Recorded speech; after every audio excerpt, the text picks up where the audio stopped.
not Snickers, but the Japanese version. Oh, gyoza. Gyoza, yeah. So they have the shrimp orange and vegetable. They're both really good. Complement the Really only need the udon perfectly. It's good. Let's get started here today. A little bit after 5:30. Thank you all for coming out here, and thank you to our guests as well. We're going to start with just reviewing the agenda, and then we will have to make comments, and then we'll have to review and approve both of the last meetings notes, since we didn't have quorum last time. To start off with, does anybody see any problems with the current agenda? Sweet. I'll take that as accepted, and we can move on to commissioner comments. Can we start off, Bill? Sure. Good evening, everyone. I apologize for being absent for the last few meetings, but I'm glad to be at all the future meetings coming forward. So glad to see everybody out here. It's great to be at a new location. Thank you. Will?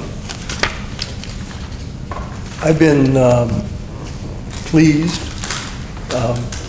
it's not a strong enough word, at the public successes of the street crime unit. I think that's just great what's happening. So, that's all. I also apologize for not being here next month. I can't remember why I wasn't here. I'm sure it was important.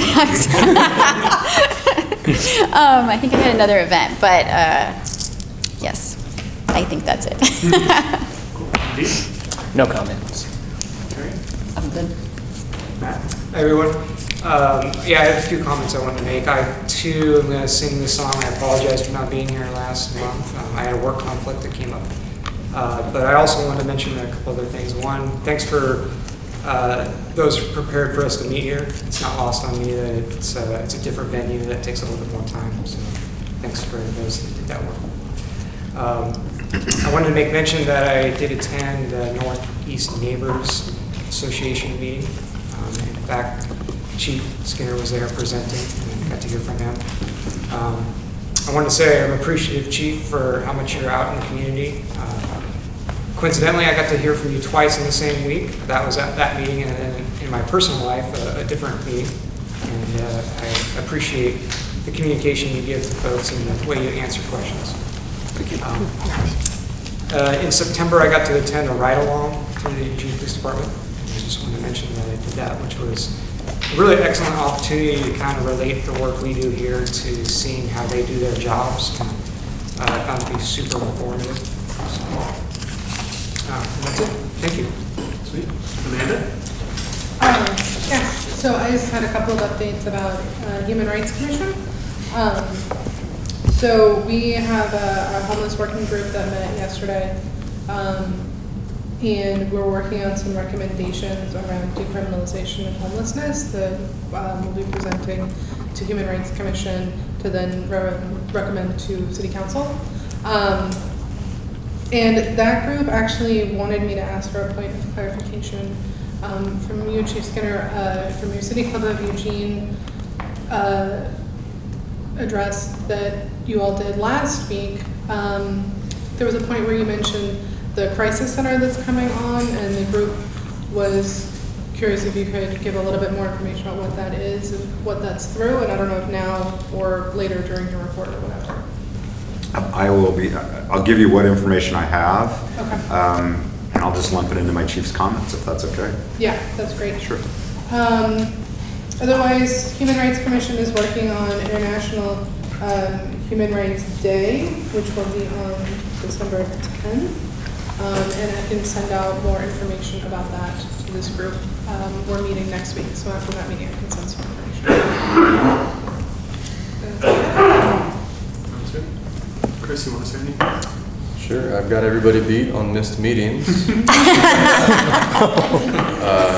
I've been out of work as well at the department for this family affairs and whatnot, and I will say that the department has been incredibly understanding throughout. It's been an amazing group of supportive folks that unfortunately we have the need for that sometimes. And I'm back to work now, and thank goodness for FMLA time and all those vacation days I hadn't taken off. But whenever police take off a lot of time, it's a burden on work units and the people that have to pick up the slack. And so I really have highly praised the entire my entire experience through my hardships in the department, just being there to support me through it. So thank you.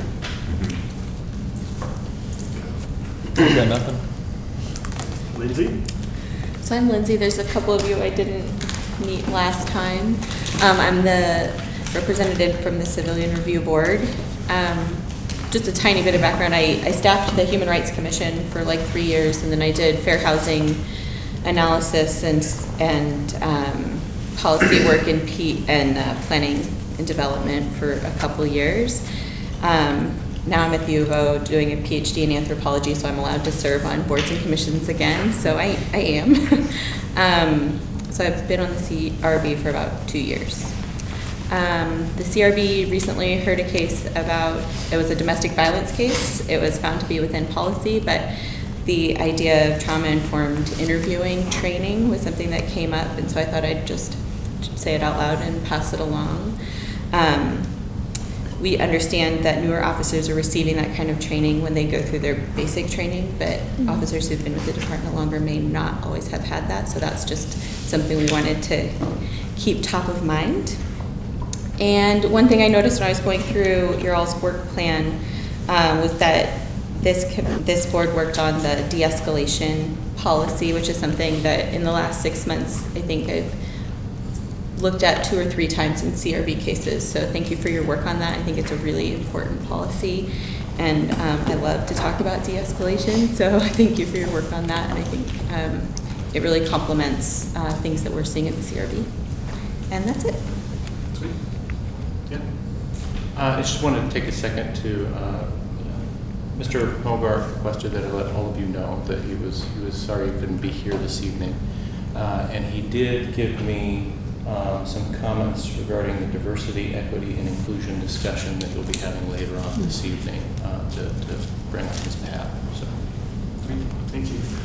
For my part, first comment, thank you for being here, Chief. I know you're feeling a little bit under the weather, so I won't blame you if you cut out a little bit earlier than usual tonight. thank you. And then we have an opportunity for public comment just before that, around 6:10. So those are limited in time. Other than that place, we have to keep discussion at the table. But thank you all for being here tonight. And with that, we will move on to review and approval of September and October notes. I looked over these a little bit, but I'll give everybody else a chance to as well.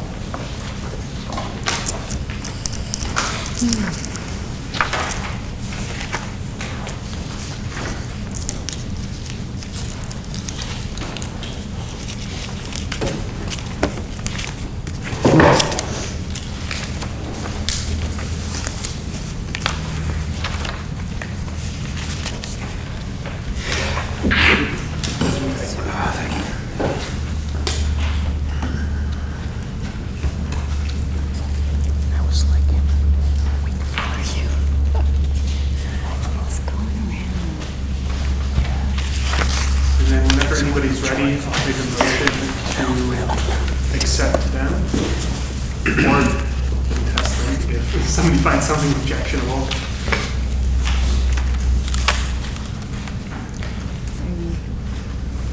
I will move to approve the notes. Is that what we're calling? Yep. Thank you so much. Awesome. Anybody against? Everybody for? Did you get a second? We did, yeah, Terry. Terry. Which month? Is this for October or September? This is for September and October, unless you want to separate the approval. I just wasn't here for September. That's all.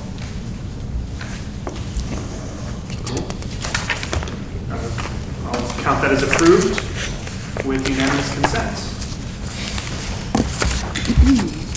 All right. So before we get to public comment, we had the prohibited camping policy final draft review scheduled for last time. We did not get to it because we did not have quorum. So, what page is it? 8.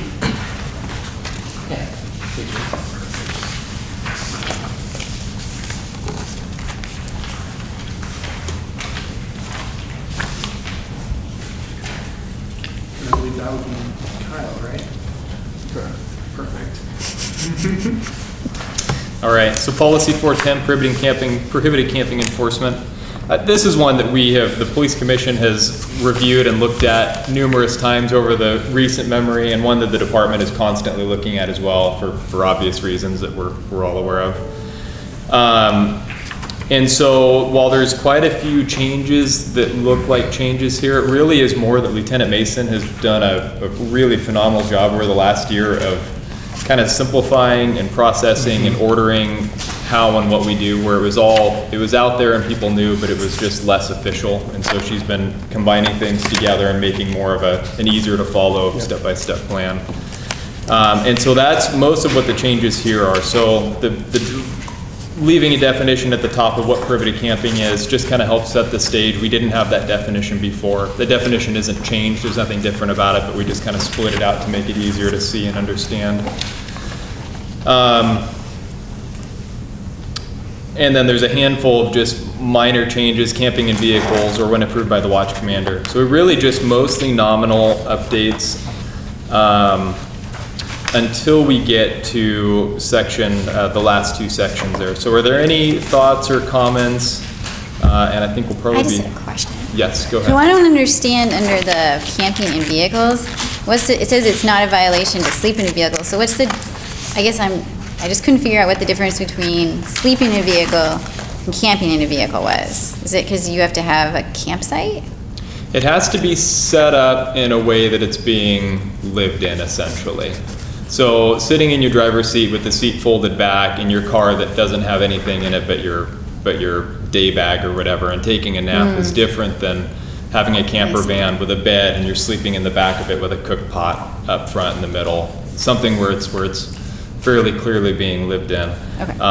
The prohibited camping definition is the legal definition for the municipal code statute, which is a campsite is any place where any bedding, sleeping bag, or other material used for bedding purposes or any stove or fire is placed, established, or maintained for the purpose of maintaining a temporary place to live. And so that's a criteria that we place on even vehicles as well. And so I know it sounds kind of silly to be like, well, I was just taking a nap in it. Well, but there's a difference between what the vehicle's designed to do and how you're utilizing it. That makes sense, yeah. But I know we have that same discussion from time to time, especially with newer folks. Like, at what point do you cross that line? Right. Any other questions on that first page? And I think we'll get through this probably fairly quickly. Since most of us have looked at this.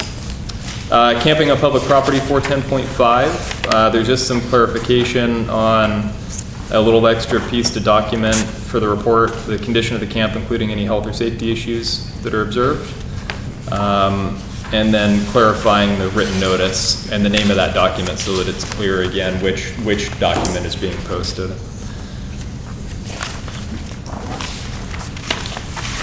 Moving along, the 410.6 and .7, while those are two pretty substantial new sections, these aren't any changes in our current practice.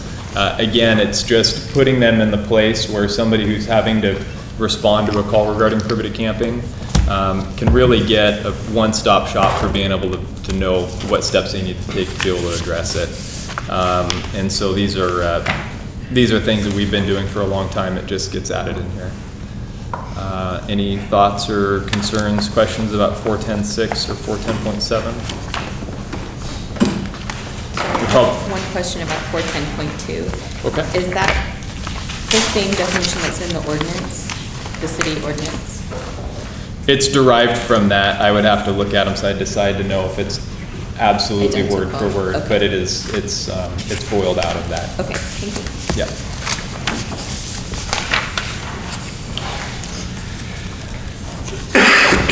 So if there aren't any questions about those two sections, it really are just kind of checklist of steps to be taken. Then I would ask for the commission to recommend approval of the policy as written.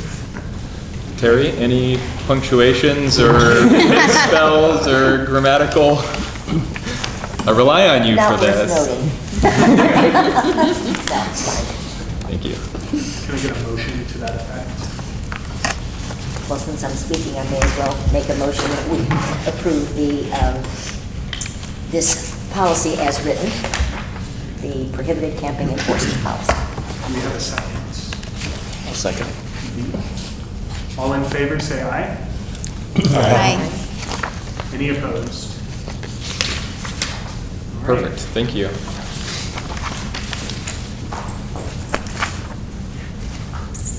So that went faster than expected. Thank you for all your work that went into making that happen. Now we will be moving on to the public comment section. Bill, you want to tell us who's up first? Okay, so we'll open up the public comment section. You'll have 3 minutes to speak. If there's anybody else that wants to speak, I'd like to get you to fill out a blue form while the first two speak with the duration. I will let you know when you have about 20 seconds left, and then at 3 minutes, we'll stop you there. So the first person I have is Dennis Cassidy. If you want to come up and maybe sit in the chair here right next to the chief would be great. My name is Dennis Cassidy. I own both residential property and an industrial piece in West Eugene. And I'm just sorry to see, I'm born and raised here in Eugene, and I'm really sorry to see that what's happening and what Eugene has become. Now we're the #1 city in the nation per capita in the homelessness or whatever, and Oregon is the #4 state in the nation. So it's pretty darn sad, the state we're in now. And I own property right at 13th and Lincoln. I see exactly what's happening day in and day and night, every 24 hours. I'm real frustrated, and it has, I've volunteered in the past at Whitaker Thanksgiving dinner 2 different years, and my patience now with the homeless is wearing thin, and I realize that the few bad apples are making it hard or harder on those that actually are in need and need the services. But now I'm becoming bitter, and it's too bad. My donations now are going to USO. I'm not going to donate to Food for Lane County or the mission any longer. I'm sick and tired of it. I'm frustrated with the speed on West 13th. I've called in LTD numerous times to where LTD has told me quit calling because he's going to turn me in for a harassment. And I said, well, you get your drivers to observe the 20-mile-an-hour speed sign, which I got the city to move it 2 blocks west down to 13th and Washington. It used to be at 13th and Lincoln. The LTD drivers are still doing the 30 miles an hour. They have GPS on their bus. The guy told me to quit calling, and I said, well, you get your drivers to observe the 20-mile-an-hour speed sign, and I'll quit calling. I'm frustrated with the property I have on Stewart Road. We, the property owners, got it posted on both sides out there. Time's probably running out. We got it posted, no overnight parking. The campers out there have removed a bunch of the no parking signs, and the campers and the homelessness are still camping out there. I'm pissed. Thank you. Thank you, Dennis. So we do have a sign that'll warn you we've got 30 seconds left and when your time is up. I think I pretty well heard it. Thank you. Okay, our next speaker is Daryl Bose. Yes. Spot up, I will let you know when you have 20 seconds. Yeah, name is Daryl Bose. I also have residential and commercial property. One of my properties is on near 7th and Chambers. Do you want to take a seat? Oh, okay. 7th and Chambers, and I've had, just came from there tonight, and got pictures of the guy, somebody living there during the night. Needles all over. They take cardboard out of the dumpster. Several years ago, I had a dumpster fire there, $10,000 damage. What do you do? And that's kind of my question. What do I do? My tenants are complaining. Their customers have made comments to my tenants about the mess that's made there. We do clean it up, and my tenant has to clean it up, but camping on private property says to be handled as trespass. Well, first of all, I have to find out, go down there in the middle of the night, I guess, and find out if somebody's there. And if I do call 911, what reaction do I get? I don't know, because I haven't done that yet, but that's probably what I'm gonna have to start doing, is making complaints. And it's right on 7th Street. Personally, there's so many police cars going down 7th Street all the time from 2nd and Chambers. It'd be nice if they could just look over there and see, because I do have it posted with a city ordinance, no trespassing city ordinance. And I just need to be told what I should do. Thank you for your comments. Thank you. Next, I have Val Stillwell. Have a seat, please. Thank you. Thank you for taking the time to listen to us. It's so important that we connect on this.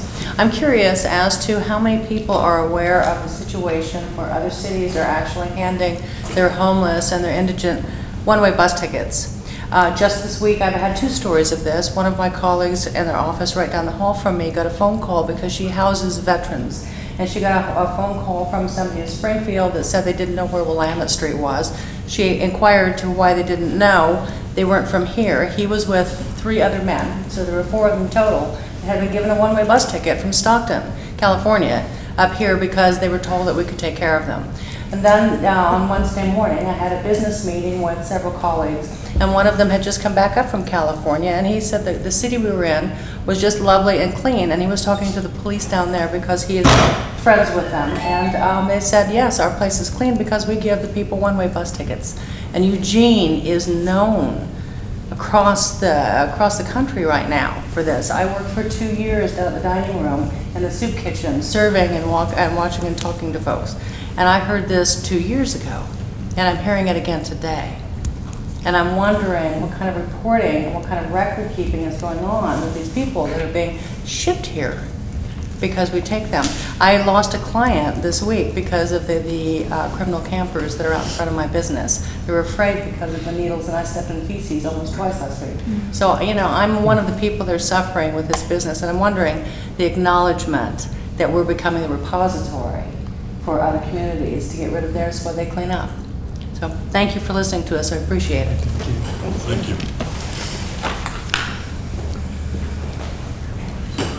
And our last speaker is Jorge Ramirez.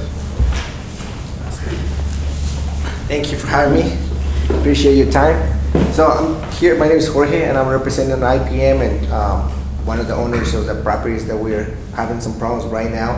We're in 13 and Lincoln, right in the corner of 13 and Lincoln. We have I think about 13 people camping on the side of the street. And not only it's affecting our business because it's a commercial building right there, we have a lot of business, and the residents are scared, panic. They have that, you know, it's a business. They have a lot of accountants, architects, stuff like that. They're having their doors closed. So if one of their customers is coming in, they have to knock at the door if they want to get, you know, inside and do business with them.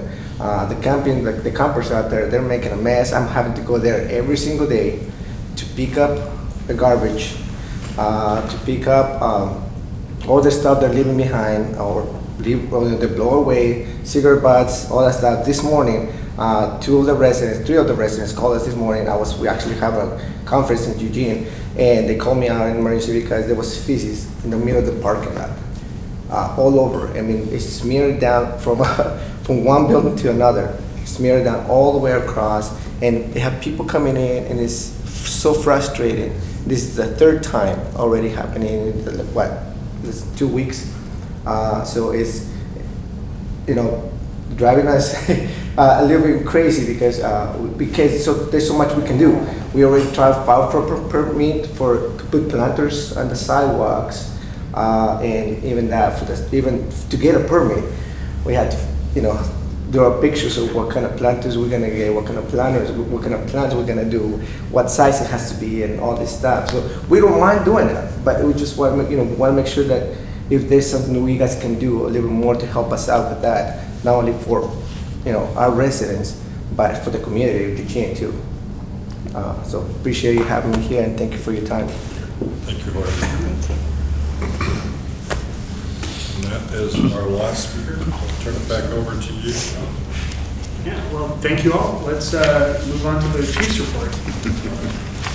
It occurred to me that my place in the agenda is strategically placed after the public comments. So I'll take an opportunity to maybe talk a little bit about some of the frustrations that I think that we all feel around this, and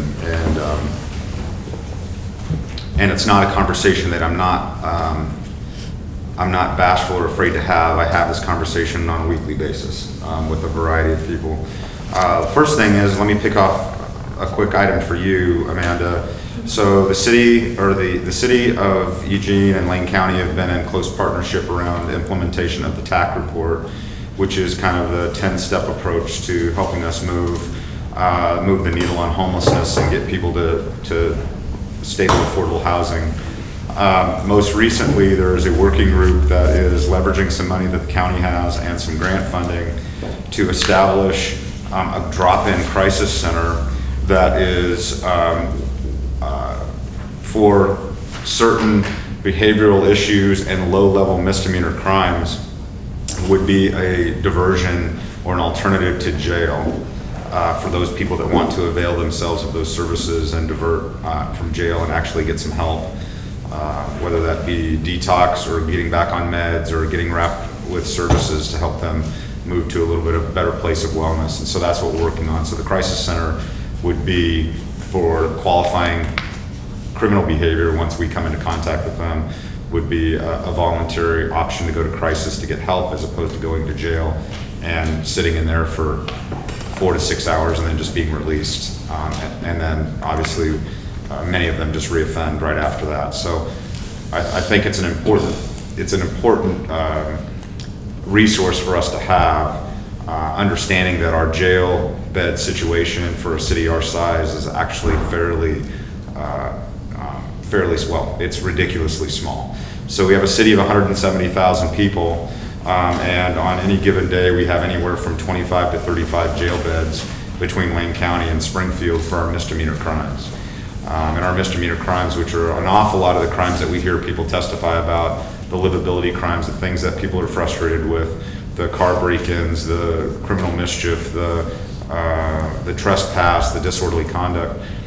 We as a city and a municipality file about 5,000 of those crimes a year, second only to Multnomah County Circuit Court up in Portland. And yet there's not many back in the system can't support necessarily all the sanctions that I think the judges would like to have in place if they could, and a lot of that has to do with jail beds.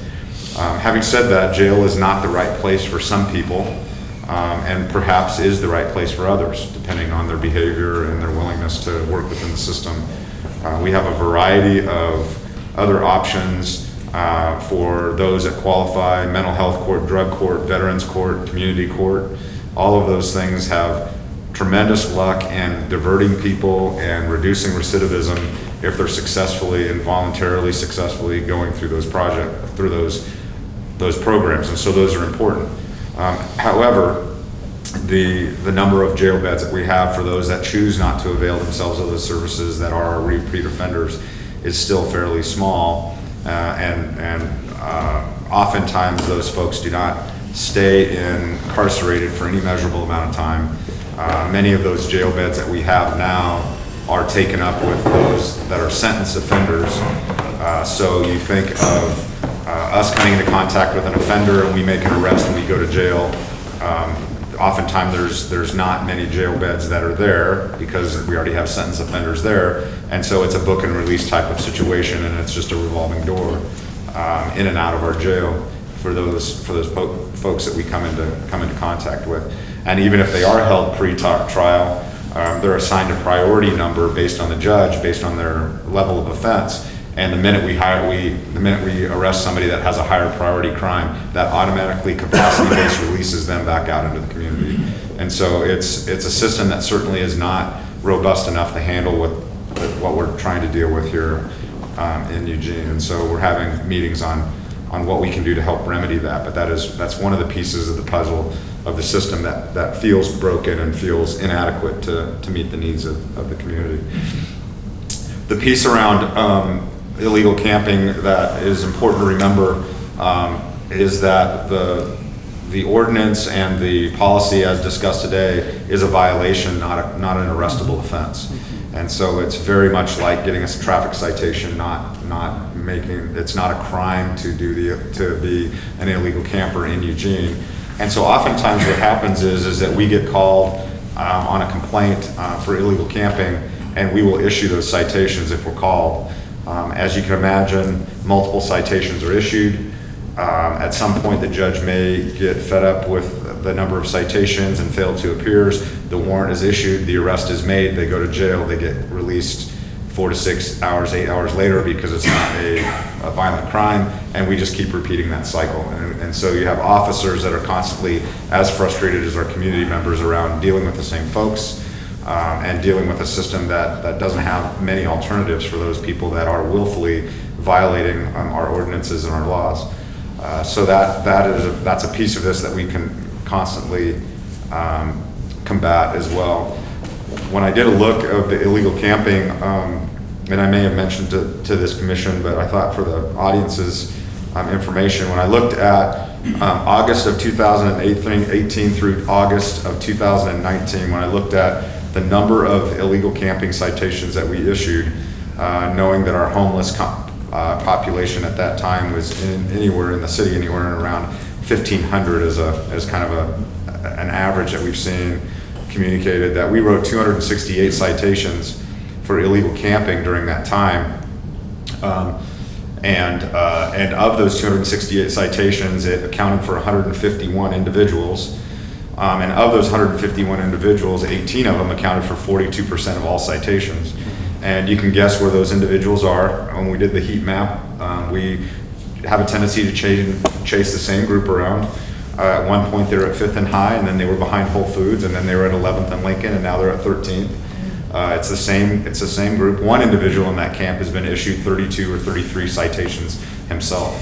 And so there's something broken with the system when we continue to do those things. And you think about the cooperation between EPD and Public Works to close down one of those camps, which we often do. And the good news is that we have such an experience with one of these camps of 10 or 12 or 14 people.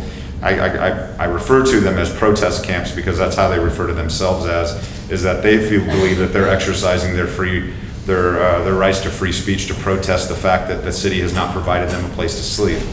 Unfortunately, what they want from the city, I don't think is sustainable or accountable or is kind in any matter, to just give up a couple acres of land and let them camp wherever they want.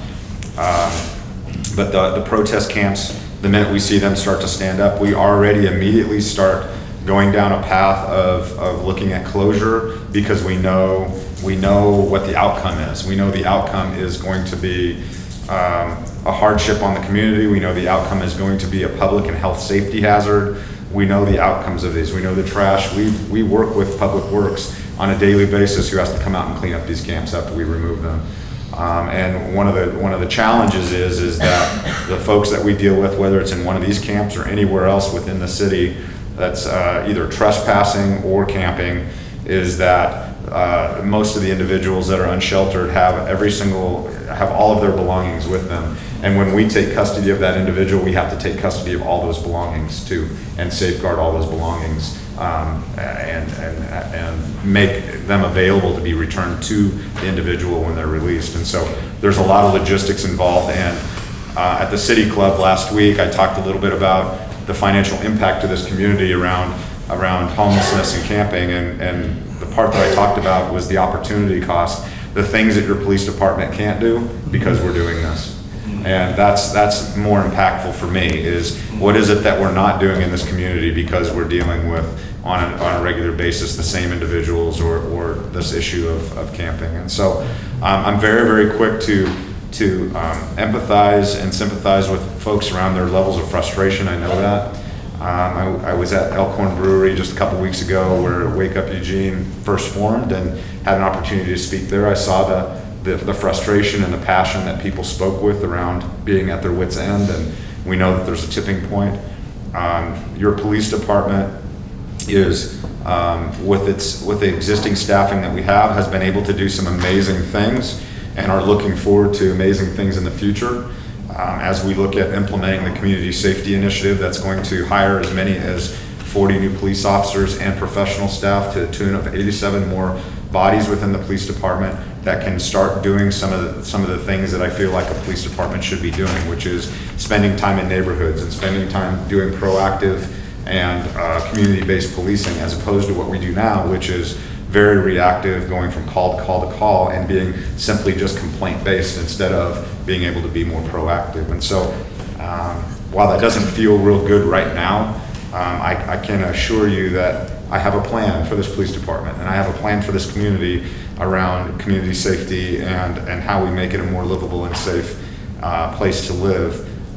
It unfortunately takes time to implement that, and to get the right people hired and trained and on the road, and the right professional staff members in places where we can make a meaningful difference. The city council has done a nice job of being bold in their steps with respect to some bridge funding that occurred about a year ago next month.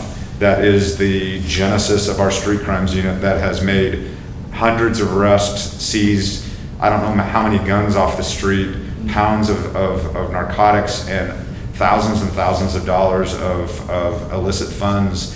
They're really making a difference in a variety of neighborhoods, and so that's a really nice outcome.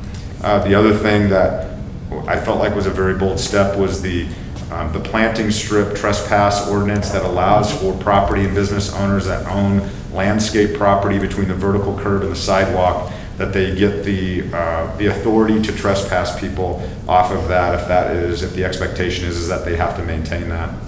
And right now we're in a position where that's complaint driven, and as we receive those complaints, the good news is that about 99.5% of the time we get voluntary compliance for that. People move themselves along. We are not so naive as to believe that they don't just land somewhere else. And so part of what we need to do is also build an inventory of safe and accountable spaces for some people to get emergency shelter so that they can start availing themselves of services. And so you talked about understanding that there are people that need that help and want that help and actually ask for the help. But I would be lying to you if I didn't say there's a lot of people that don't.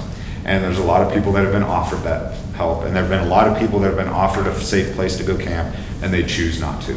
And it's not, and it's been my experience that some of them, it's not because they can't make a good decision for themselves. It's because they feel like the municipality or the government owes them something different than what we're willing to offer. So we'll continue to work at solutions and find ways to try and meet those folks' needs that actually want to get to stable, affordable housing and to a level of stability. The other ones are a more difficult segment to connect with. All I can say is that there's a plan to kind of continue to just engage so that we can try and build that relationship and try and get them to a place where they finally choose to want to do something different than what they're doing now. And so that's part of the TAC plan and the homeless outreach team that we're going to try and put together to be able to do. I've heard the same reports about people being shipped here. I will tell you that I sit on a statewide homeless policy team with Oregon Association Chiefs of Police, that we have chiefs of police up and down the west side of I-5 mostly, all the way from Medford, all the way up to Astoria, and we're all struggling with the same problems, and that's why we're coming together, and it's not the first time I've heard that people are shipping people to Eugene. How do we quantify that? That's difficult, unless we're able to actually do a point in time count and get people to be honest about how they arrived here. But yeah, we know that there's some level of that. There's some level of truth to that. That people are giving people one-way bus tickets. We have in a couple of instances. We have some funds, what we call Community Cares Fund, through the Police Foundation to help people who are in crisis for a variety of reasons. A great example of that is 2 weeks ago, or last Wednesday, we had the multiple shooting up in the Anthony Way neighborhood. The mother of the suspect that shot the individuals and then took his own life had nowhere to go. We were able to provide her some hotel stays and some services through the Community Cares Fund. There have been a couple instances where homeless individuals that are asking to go back home to what they believe to be home have asked us for help with transportation, and we have only done that after we've confirmed that there's family members there that are willing to receive them. And I think that's the responsible thing to do, as opposed to just offering bus tickets out. So while we're maybe the recipients of other people's unethical behavior, we're not going to engage in that same type of behavior. We're going to make sure if we're sending somebody somewhere that they actually have the support and a family member that's willing to receive them. Now, whether they get connected or not is we're not quite sure, but that's our due diligence. So I apologize that I'm not feeling good. I'm actually impressed that I went on that run for that long. But I'm always open to having these conversations. I'm always open to finding creative ways how we can solve the problem. As you can imagine, the interesting dichotomy of being a police officer in Eugene is, on one side, we're trying to meet the needs of the victims that we have that are complaining about the behavior, and on the other side, we get accused of criminalizing homelessness. And so it's a delicate balance for us as a police department to live in both of those worlds right now. So, but our commitment is that we'll continue to be engaged, continue to be trying to do the right things for the right reasons, finding creative ways to solve problems, and working with our partner agencies to see if we can move the needle on this. So, thank you. Thank you. We have a few minutes for questions. If anybody at the table has anything they'd like more clarification on. I saw Terry first. Yeah, I was just wondering, the movement from 13th and Lincoln, and then it went down to 11th and turned around. Did that have anything to do with the fact that at 11th and Lincoln it was in front of the county court? Or the city court, whatever. It was the municipal court. Yeah, no, municipal court. It had everything to do with, they were actually landed at 11th and Lincoln for quite a while. That's not the first time they've been there. Right. It had everything to do with the municipal court on their behalf, because they felt like that was a great place to protest. Is right in front of the court that issues the citations and holds them accountable. So moving them had everything to do with a period of time, warnings, observe and declare it to be a public health and safety hazard, post it, and then move them along, and then they've moved to other spots. The groups have gotten fairly savvy in the sense that they know that the planning strip is off limits. So you'll see them only camping on the concrete sidewalk in the public right of way. And so one of the strategies, and I think, was it Jorge? Yeah.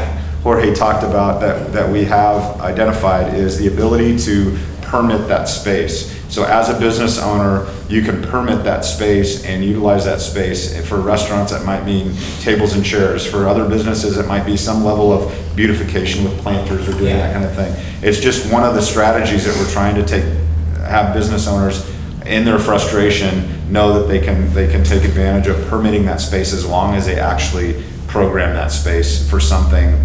And so I'm not specifically versed on all of the nuances of how you get through that process and whether there's a way we can streamline that or make that easier, waive fees. I'm not sure what that looks like, but we have been trying to ask businesses to explore that until we can find a more permanent and suitable solution.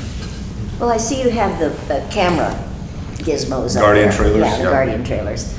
Is that giving you anything that you can use? I mean, you know. Yeah, the way the camera trailers are, we certainly could if that's what we wanted to use them for. If we wanted to surveil that group and zero in on behavior, we could develop probable cause and make those arrests based on that. Right now, those, interestingly enough, those trailers are there at the request of the campers. Interestingly enough, because they believe that they're victims of crime and other people that come into their camp and steal their stuff. So that's the interesting part. I believe that from time to time, if we utilize those camera trailers appropriately, for most people, it is a deterrent for criminal behavior. And in this particular case, it may not be. I think it's there more for we get a lot of requests from neighbors that feel more comfortable having it there because it's being recorded. We could go back and look at things if we have an incident that we want to take a look at. We could do that. Again, the majority of any criminal behavior we have that's going on with those camps, though, is misdemeanor or violations. And in the event, and the piece that's really interesting in the state of Oregon, I left for 7 years and came back. And when I left, possession of heroin and methamphetamine was a felony. And when I came back, possession of methamphetamine and heroin was a misdemeanor. And so, again, we're talking about misdemeanor crimes with no system to support the number of misdemeanors that we're filing, and ultimately a system that is not overly ambitious around prosecuting drug crimes. And so sometimes it's very, very difficult to hold people accountable when you have a system like that. Amanda? Oh yeah, my question was about the crisis center, if you had a sense of where it would physically be located. I don't have any information on siting. Okay. At this point. It's really, really early in the process, Amanda, so I don't have, they may have some idea, Lane County may have some idea, but I'm not familiar with what the siting would look like for a crisis center. Okay, thanks. We have time for one more question from the table, if anybody has it. Otherwise, Alan? Chief, did you see the video of the OSP in Corvallis and that whole incident with the woman on the bicycle? I did not. No. I was going to ask you what you thought of that. No, I didn't. Did any of the other police officers at the table see that? Did you see that? I did. Yeah. I would defer to a real cop to answer your question. Go ahead. I was going to let you. You're closer to being a real cop than I am. It was a little long, so I watched the first part of it. Yeah, I kind of skipped through and watched sections. It looked to me like he was incredibly patient and probably more patient and more explanatory and far more easygoing than maybe I would have been even. And I'm usually pretty patient with things. I think that his ultimate course of action was probably a little misguided, but I understand the frustration that he was having at the time. It'll be interesting to see how it pans out. Overall, he spent a significant amount of time trying to explain and re-explain and help her along through the process of helping her understand. What's our instruction to police officers in a circumstance like that? So we actually had an incident occur, nothing to that level, where this kind of became a topic. And so our downtown team actually worked with our legal counsel, and they recently came up with a protocol, I think this last summer specifically. And the reality is that we have the ability to stop and detain somebody, and they have the legal obligation to identify themselves to us. But we don't have the ability to arrest them for a crime for that. What we do have the ability to do is to detain them for a significant or for sufficient time to be able to identify them. And ultimately, the final straw there is to take them to the jail and have them fingerprinted, and then wait for fingerprint identification, hopefully, if it comes back. So there are some steps that we can take. Usually we can schmooze people into finally coming around and identifying them. And it really is an issue that just doesn't come up very often, where somebody continues to hold out for that long and refuse to identify. If there's a crime in place or they're driving an automobile, there is Oregon revised statute that does allow us to make an arrest. And so it really is a pretty narrow window where you get where the stars align, where the criminal component is a challenge that there isn't a crime. So it really just doesn't happen very often. While it seems like it might be a more common thing to deal with, it really isn't. I think one of the things that is, not knowing all the nuances of the circumstance, but just getting the kind of the high level sense of what you're talking about, I think what this police department does we don't have a lot of discretionary time where we can engage in that type of proactive behavior. And B, what I've seen from time to time is some really good discernment by police officers to know when it's just not worth it. And it's just, what are we trying to accomplish here? What's the outcome we're trying to achieve here? If it's been a crime in progress or a serious crime and we think it's a public safety issue, then we'll deal with it. If it's just a battle of the wills here and we don't need to escalate it to being a contempt of cop type of situation that spirals out of control. And so we see a lot of officers from time to time do a good job of just having that level of discernment. And there's unfortunately other police officers that are more in line with the letter of the law instead of the spirit of the law, and have a tendency to try and follow something all the way through. And I don't know that, but maybe that's what occurred in this particular instance. And with that, I think we will let you go. We're out of time. Well, I appreciate the kind comments. You're not just letting me go, you're actually letting me go because I'm scheduled to go speak with the Churchill neighborhood tonight. So I'm gonna go do that, and I'm guessing I'll have this conversation all over again in the Churchill neighborhood. But thank you very much for indulging me. Thank you.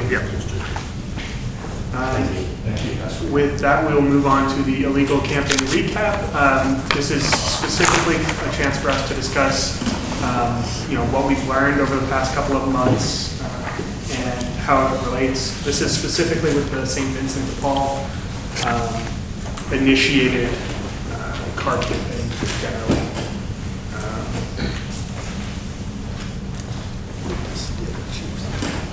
Yeah.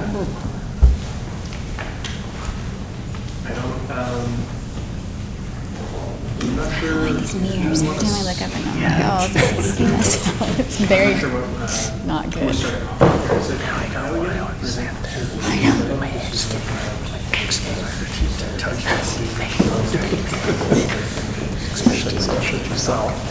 Just like,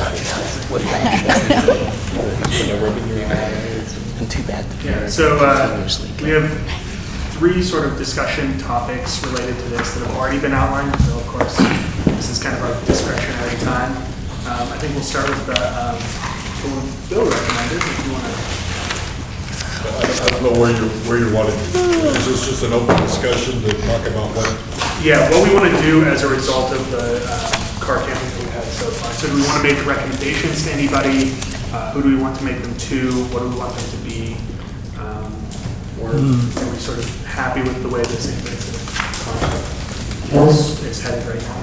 Okay, so why don't we open up to that instead of pointing it just towards me? Sure. It's not my discussion, okay? All right. Well, I know Bill has said in the past, of course, we've had this discussion many times, and so you've said that in the past, we have to focus on the fact that we're not here to solve the problem of homelessness, only with regard to how it works with the police. So it seems to me in what was said tonight by the people who came to speak to us, and personally, I have never heard about that, people given a one-way ticket to come here.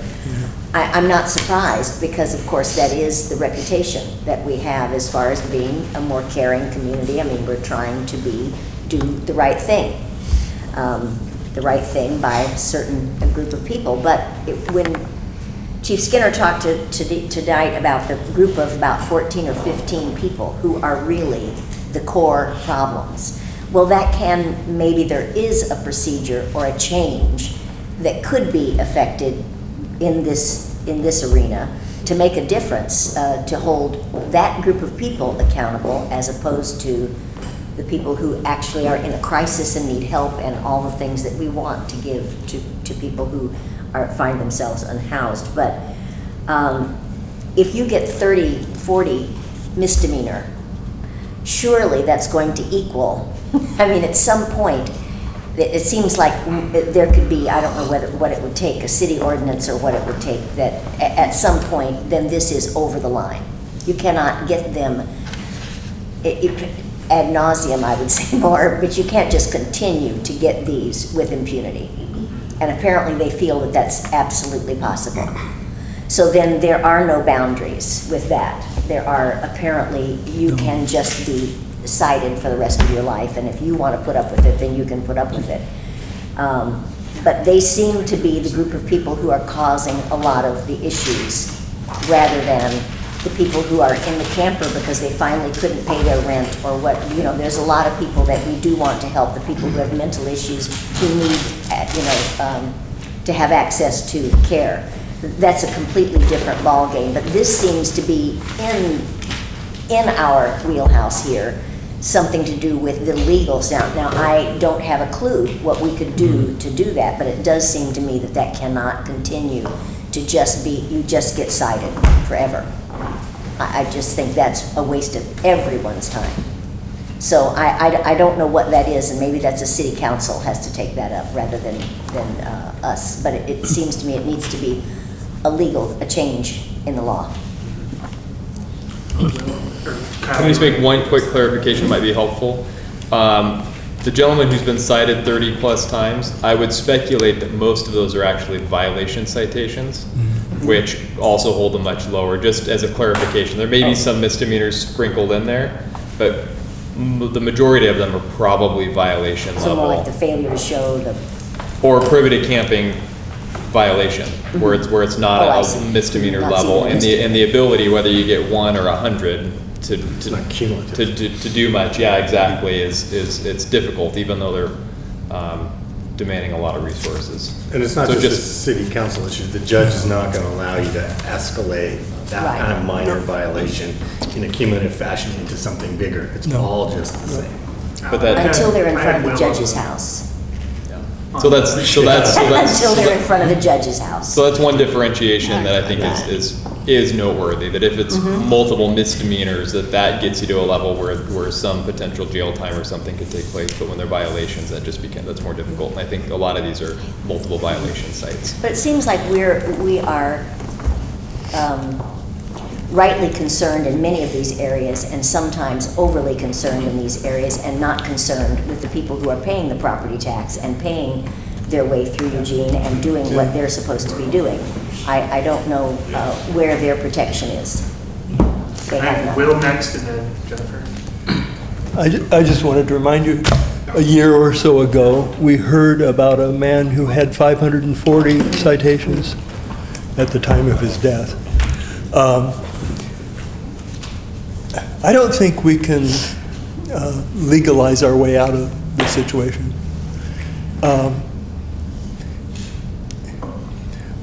What I sort of informally have seen and known is that there's something that you might call the will of the community or the spirit of the community or something, and other communities of a similar size don't have the same problems or don't have the same degree of problem.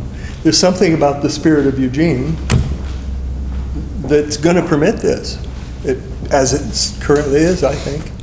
And I don't know what it takes to begin to shift that or change it. Anthropologists should be able to tell us that, or sociologists or somebody. But I think ultimately that's what we wait for, or that's what may be in our future sometimes, is a kind of shift in the tolerance level, among other things, of the community. And until then, this is what we got, I think. Well, it would be possible, I suppose, for maybe the city council to produce legislation that would have a greater impact. But I really don't think that's the path that's going to make any significant change. That's my 25 cents worth for today. So I misread the cue earlier. I've got Alan and then Jennifer. That's cool. Go for it. Yeah. We're gonna fight over it? Okay, that doesn't happen often. Now my brain just died. So I had two things. First, I appreciate Terry saying we really need to stay in our wheelhouse. It's really easy to creep out and start talking about things that we don't really have a place for. I think that we have asked EPD to tell us when we can help, and I think that's worked well. And you know, I don't know her rank, but Officer Mason, Lieutenant, thank you, Yeah. Lieutenant Mason, I think has done that, has kind of told us something. You know, I think that's how we got the right-of-way strip that kind of came down through EPD and this new stuff with the planners. And so I think that the officers feel comfortable letting us know when it's like, hey, we see this thing. We're not 100% sure, but we have this idea that we could have a discussion around it. I think that would be more useful because I think, like you said, we're not sure what to do. But you guys live this and you know the law and you can kind of see the areas where. So I feel like we almost have to wait for them to bring us something, for you guys to bring us something, rather than just trying to shoot in the dark of, well, is this legal or is that legal? You know, and just sending you down all these holes of research, which might not be useful. The other thing I would like to say, I'm very proud of our judges in our town, and I don't think it would matter to any of them if the camp was outside their house or anyone else's house. I think we're very fortunate in the folks that we have on all of our city staff, and they work really hard and doing a very ethical job of their responsibilities. So I think that's one area we're doing very well on. But yeah, that's all I have to say. Bill? So, you know, I appreciate everybody's work on this. And this is where I think the difficulty becomes, because I think the police are being blamed for what's happening, but they can only enforce the laws that are on the books, and it's a violation. So they're only allowed to do certain things. So, so we as a community have to come and go to the right place, which is to either increase an ordinance to say that it's now a higher crime, if that's what the community wants, and that's through the city council. So, and these are the kind of things that this sort of brings out, is that, you know, the department gets blamed for a lot of things, and I don't know how to fix this, these kind of things, because that's just what happens. But we can at least make sure, like we did here, we looked at some policies. We thought that they're doing better with the city's contract. They're now, you know, in my mind, after looking at the tape from the meeting, they're doing a lot more, and they're planning on coming back to this commission to tell us, you know, how that is working, if they are going out and making, you know, moving these car campers and doing that, or if the police are being called to do that. So at least we'll get to see what that is happening. But this is really one of those difficult pieces where there's a frustration from the public that's being brought on the police department, where they're doing everything I think they can. And I will mention that, as we heard some of the speakers today, this is a complaint-driven environment, and so you do need to call. And you may not call the 911, but you'll call the non-emergency number. It goes to the same dispatchers, but just doesn't go as a priority. And then you just need to call that number and report those crimes, because they will, as they get time, they will come out and look at it. That's what and Chief Skinner and the group is really trying to do that. So, so I'll just recommend that to you as you look at that, because it's also important for them to know what is going on, because they don't know if you don't call them. I've got myself and then V, and then Amanda. I'd just like to say that it's pretty clear, both, you know, in this room and out on the streets, that Eugene is in a pressure cooker right now. With the community service funds that are coming in, I feel like we are trying to let off some of that steam, and that the answer of, you know, give us some time, the new officers that we've got on the streets will have more discretionary time, so they will have a chance to, you know, as they drive by, look over and see problems. When I was on my ride-along, it was the same day that there was the Cascade Middle School incident, and there were numerous times when we looked out the window, saw suspicious behavior, and drove past, because we knew that if there was an emergency, we would have to rush to that emergency. And indeed, there was later a gun call at a Starbucks. So it was clearly the right decision, and I know how unsatisfactory the answer of give things time is. I don't think time alone will solve the issues we're talking about, but I am hopeful for the future, and I'm happy with the direction things are going in general. V? Yeah, so the issue that was discussed earlier about people being sent here on a one-way bus ticket is nothing new. It happened in California before, when Las Vegas decided to send people who were unhoused or homeless on a one-way, you know, Greyhound bus ticket, and then they sent them to San Francisco. So when the problem was, you know, discovered, and the anomaly, was discovered, the city attorney decided to come up with a solution of maybe billing the city who sent people there, you know, for housing them or for other services. So that's something that maybe can be explored, you know, by the city council. Do you know how they figured out who it was? Like, proved? I don't know, but I know that Kamala Harris at the time was, the city attorney, and I think they were working together with, with the different departments. But I can research it a little bit more and send it to you. Next I've got Amanda.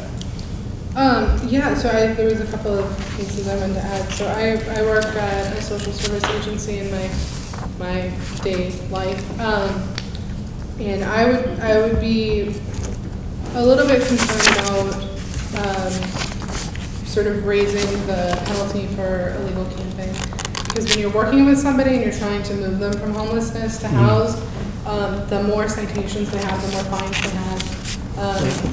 And the more arrests they have, the harder it is to get them a job and the harder it is to get them housed. So I would really want us to think about that very, very, very carefully. The other thing I was going to add is that, I work with a lot of folks who used to be, so I've been working in social services for a decade and a half. It used to be a lot easier to get people from homelessness to house. A big part of that is the housing market we have right now, the rental market, the landlords. The world out there for homeless folks has gotten a lot harder too. And I think there's a lot of really good things coming down the line through the TAC report and through a lot of the work that a lot of the agencies are doing. So for me, I feel like just personally in my work life, whatever, I feel like there's hope on the horizon.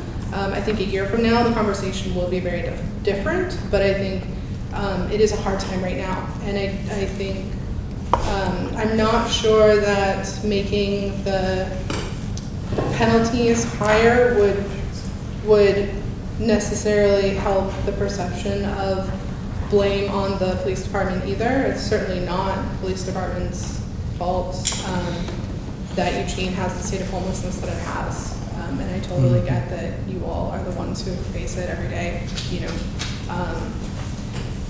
The other piece that I wanted to add about all of this, was looking at, people shipping folks here.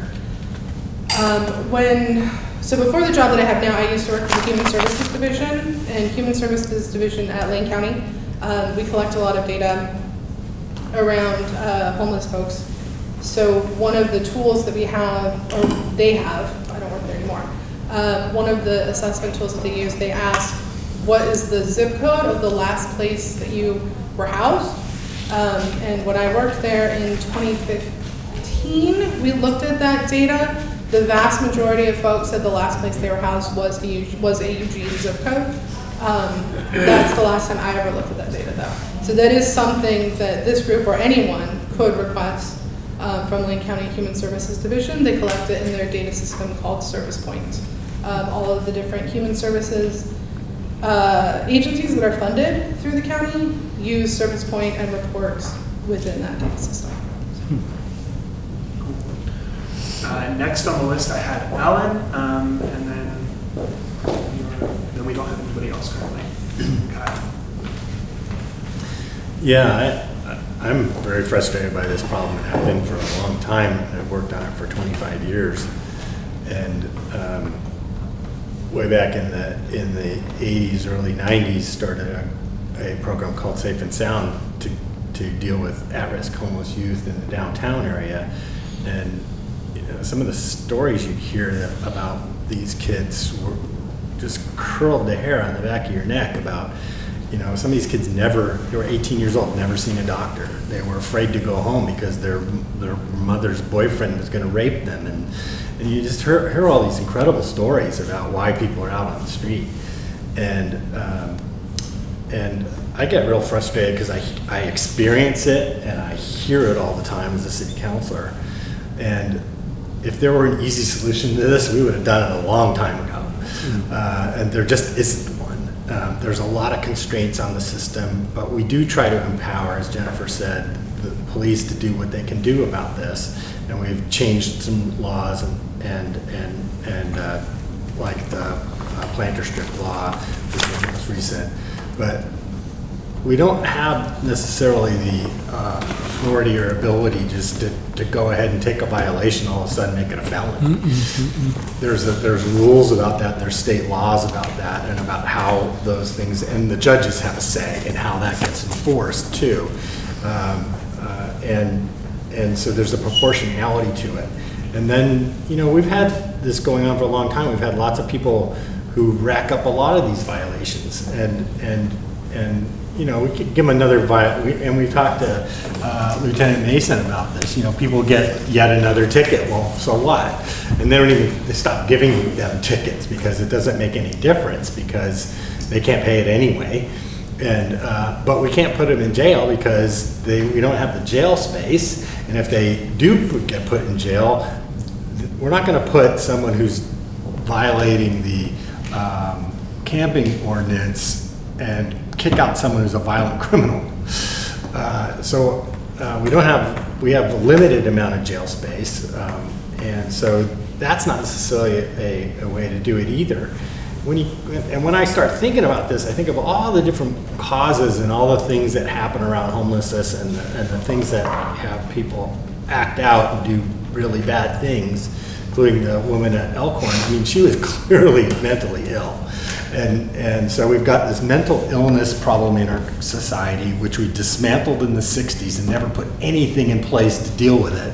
And so we throw them out on the streets, and these guys get to deal with them, and half the calls they get, probably exaggerated number, they're supposed to be psychologists and figure out and social workers figure out how to deal with mentally ill people. That system is completely broken, and actually there is no system. It's not even broken. There is no system for it. We don't have any place to put those people or deal with them or any services to be able to help them get through all that stuff. Equally as bad as the addiction problem.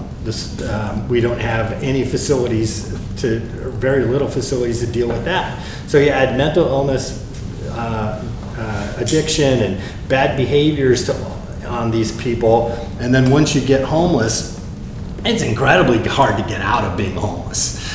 If you don't have a place to have an address, to get clean, to get to a job interview, or all these different things, it's just a circle, a spiral that's very, very difficult to get out. So we've done a lot with the TAC report and trying to figure out how to get some places for people to be able to have a place so they can then move on.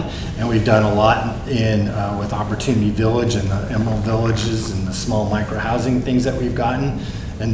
And if somebody would have asked me what would be the results of those programs when we started them, I would have said, I don't know, 5-10% of the people would move on and get stable housing. 60% of people who've gone through Opportunity Village have gone on to stability.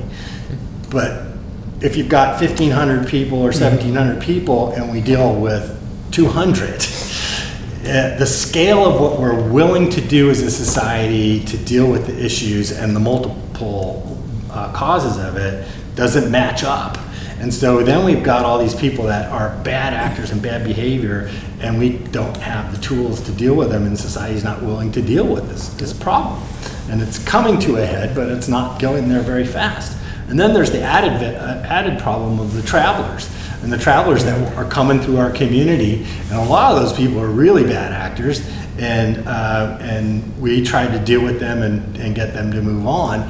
But if they're and they come here and they stay for a while, and you know, we also our geography, we're on the I-5 corridor. We're also on the West Coast.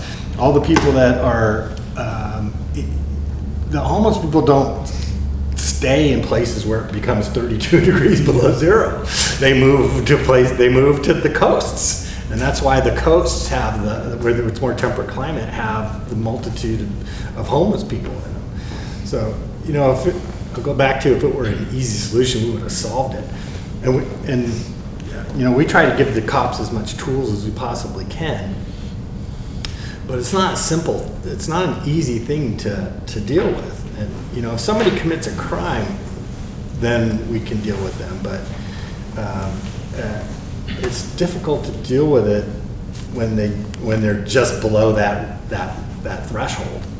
It's incredibly difficult to deal with it. And there aren't very many good solutions. I had Kyle on the list next, and then we'll probably move on. On that uplifting note, Kyle. Well, Alan, you hit a lot of what I was thinking right on the head, and I think we so often just talk about this as a homeless problem when so much of it is a mental health, it's an addiction, and then there's criminal behavior, and then there's homelessness, and the homelessness permeates all of it. But there are other things that it would be nice if we could look at and break it out in those other areas, because it absolutely is true. I do believe that over the next 2 years, probably, as the community safety initiative takes hold and takes place and the courts get ramped up and more jail beds do come online and more cops come online to be able to address it, I do think that there are quite a few rules on the books that we can enforce if we have the time and if the courts can actually prosecute and the city prosecutors can file the charges. And I mean, the back end of that is so bogged down that we're pretty limited on what we can even do. So I do think that will make a difference, and I think we'll see a shift. And then I really liked what Will said about the spirit of the community, and the spirit of the community has been very open and giving and kind and compassionate. And a lot of this tolerance that we have has revolved around that, and it will be interesting to see. It's interesting to see the beat of the community. I've been a cop for 15 years now, all in Eugene. When I was brand new, Eugene was known as a place by the homeless folks as being warm and welcoming to homeless folks. I have heard over and over that the majority of our homeless population are not moving in from other places, but I certainly talked to plenty personally one-on-one about why they were here and how they got here and came to Eugene / the West Coast because it was welcoming to folks that were down on their luck. So it certainly is complicated. I also appreciate that this board specifically, and I've heard of some other places where there's just been some acknowledgement that the police are in a weird position. And I'd say 5 years ago there was less of that. There was a lot more that we were getting negativity from the community or parts of the community for being the bullies that were out beating up on these folks. But as the camping coordinator for a couple of years on day shift a number of years ago, I would get yelled at by the complainant, and then I get yelled at by the homeless person as I'm trying to figure out how to resolve this. And everybody at that line level is passionate on two different fronts, and we are stuck trying to juggle that. And so I've said it before, but I'm saying it again, that I appreciate that there's some understanding, I think, more open acknowledgement that we're in a really complicated position here. And we appreciate the support. We appreciate that the city council will listen to recommendations and take action. I think that you're certainly right that it's that we need to be, and different groups need to be coming to you with, hey, here's a creative idea for how we can address this. But we're not going to create our idea out of a 1,500 person homeless population problem either. So we got Alan and then me, and we'll have to cut it off. Yeah, I just wanted to add something that Kyle, I was going to talk about, which is the council did take an incredibly bold step in moving forward with the payroll tax to fund more police. That has not taken effect yet. It doesn't take effect until January, so we haven't seen any of that happen. But for the council to go forward without a vote of the people and come up with $24 million to fund public safety was actually an incredibly bold step. We've funded streets, we did the bond for that, we did the parks, and you know, it comes around and it was the police and the public safety systems turn. So that, like the chief said, there's gonna be 87 more bodies in the police department because of this, 40 more police officers. There's more services, there's more stuff for Whitebird, there's more stuff in Cahoots, and there's more in the system all around. It's not just cops, it's only about 60% cops, but because it is a systematic fix that needs to occur. But we're gonna put a lot more resources into it, and it sucks to be able to have to tell people, have a little patience. I know patience is completely worn out in a lot of cases, but I think when that gets in place and we're able to have that kind of new resources to be able to deal with some of the more egregious problems, we'll see a difference. And that's unfortunately, that doesn't really even start till next year. Yeah. So, because we haven't collected a penny yet. Generally what I'm hearing is that the conversation as it's gone so far, we do like that St. Denis intervenes before they get citations on their record, because that prohibits from services. And then we do want to look at this again in the future once we've got more of those community safety funds coming through to make sure it's actually tracking with the contract that we've reviewed over the last couple of meetings. And with that, unless I'm way off base, we'll move on to the media. I forgot the actual name of the agenda item.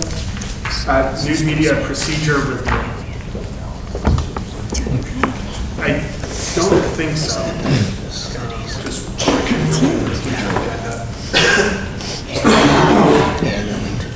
thank you for joining us, Melinda. Thank you for having me. All right, so I believe this begins on page 14. You want to? Yeah, so for anyone who doesn't know Melinda McLaughlin, she's our PIO. How long have you been with DPD now? 13 years. I was gonna say, it's been almost as long as I've been there. And I've had the pleasure, her office is right next door to mine, so the last 4 years being in the policy office, we've gotten to work together a lot on lots of little things, some bigger things. And this is a procedure that is very old. I think it's 2002 was the last time it was reviewed, and had become pretty outdated. And so I sent Melinda the request to go through it, and she said that she'd been hoping to get this done for a while now and was happy to jump on the opportunity. So you'll see that there's lots of changes. And so we'll just kind of start going. We will go through section by section. I don't think we'll just read them out section by section, but Melinda's here because she is the guru behind it all. Under her 13 years here, we really have shifted the way that we interact with the media in a very positive way. We've built lots of really good relationships. Melinda's done a great job of being proactive with media on being able to get stuff pushed out, and assuring them, building trust and rapport so that if we need some wiggle room with them, that they're willing to trust us that they'll get information and stories once it's safe and whatnot. And so I've got to give her big props for the way that office has been run and the position that we're in right now, because it certainly has proved helpful in the past. So give you a little shout out there. Thank you. So can I make, excuse me, can I make a suggestion before we jump into the policy here? Yeah. Maybe we have Melinda just kind of give us a little bit of how you do some of your media, and because I have questions just for you in general, and I'd like to take the opportunity to have, and maybe some other people do, about how we just report things and get out that you know, the policy will go to some of how you do, but just sort of how and how you know, different instances, how you determine what goes out and when you get into that. Okay, so to start with, we have a two-person office. It's fairly understaffed. You know, if you take a look at the amount of media that we do on a daily basis, we do about 5 to 10 times what all the city departments together do on a daily basis in media inquiries. And so it can vary how busy you are, but usually you're working like from call to call and then fitting in projects. So our office takes care of dealing with media. I'm a 24/7 operation, holidays, vacations, because we don't really have any backup to me. The other person in the department is a union employee, so we're careful with the time and balance that out. So we are very effective in what we do because we also operate news media ourselves. So we started working on this in 2009, but we actually have high quality audio and visuals, and audio is the most important in that. And we can take, for instance, if we have an officer involved shooting, I will ask John, the other person in the office who has a background from news media and also the combat photographer, videographer, to come, or I will come because we're all cross-trained in my office. We can't afford to have us not be cross-trained because we're so busy, and if one's gone, the other has to cover. So we cross-train a little bit, and we'll grab the cameras, we'll go out to the scene. If no media shows up, we'll stand the chief up and we'll do the interviews.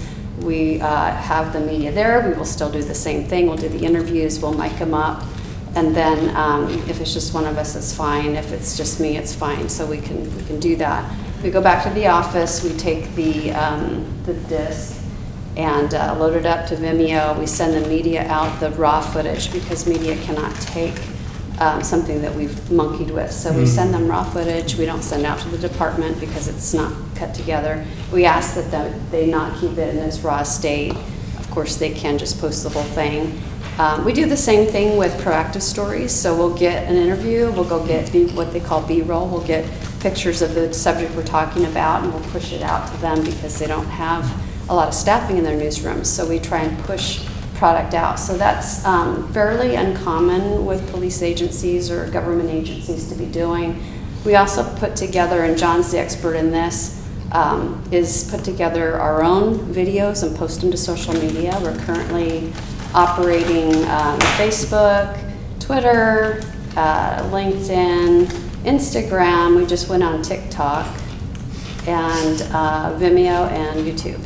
So we're out there on social media. We started doing that because in crisis situations, you want to be able to push out, like we did today to Cascade Middle School that we responded to. We want to make sure parents and folks that are in the community that saw a heavy police response, that they know what's going on. And the best way to do that is do it through multiple platforms as well as the news media. So for today, I was at training along with John because the Oregon law enforcement and fire PIOs were all together, and we were at our meeting that we do biannually. And so we put out a news release from our phones about a woman who had been struck in a parking lot, and she subsequently died, unfortunately. So we put that out to media.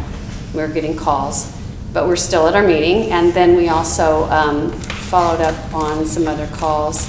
And then we got a call that said that they had a heavy response to Cascade Middle School, so we jumped on that, called the school PIO to let them know what we're going to put out, and then started posting to Twitter and to Facebook and to the news media. And so that way it just gets out there quickly. So that's just one example. We also produce the annual reports. We do events. We do the employee awards event staging, and write the scripts and do the certificates and do the inventory for the awards.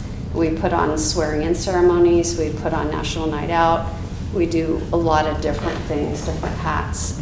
We do flyers, and we do written materials. I just sent Laura Hammond some community safety initiative communications plan documents so that we can start planning for how we're going to report out on some of the things and be proactive about pushing stories out, like we did with Street Crimes Unit, because we took Street Crimes Unit and just, kept working it. And the sergeant there was wonderful because every time we had something, he would quickly review the news release that we'd put together, provide us some visuals, and then we push it out there. And so people are seeing a lot of what street crimes are doing because we have a sergeant who's just really on top of things, and we really love that.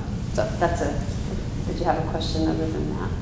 I do. Probably more than you wanted. No, it's actually, that was great, because I think a lot of us don't really know all the stuff that you do, so I appreciate it. So I threw myself in the queue.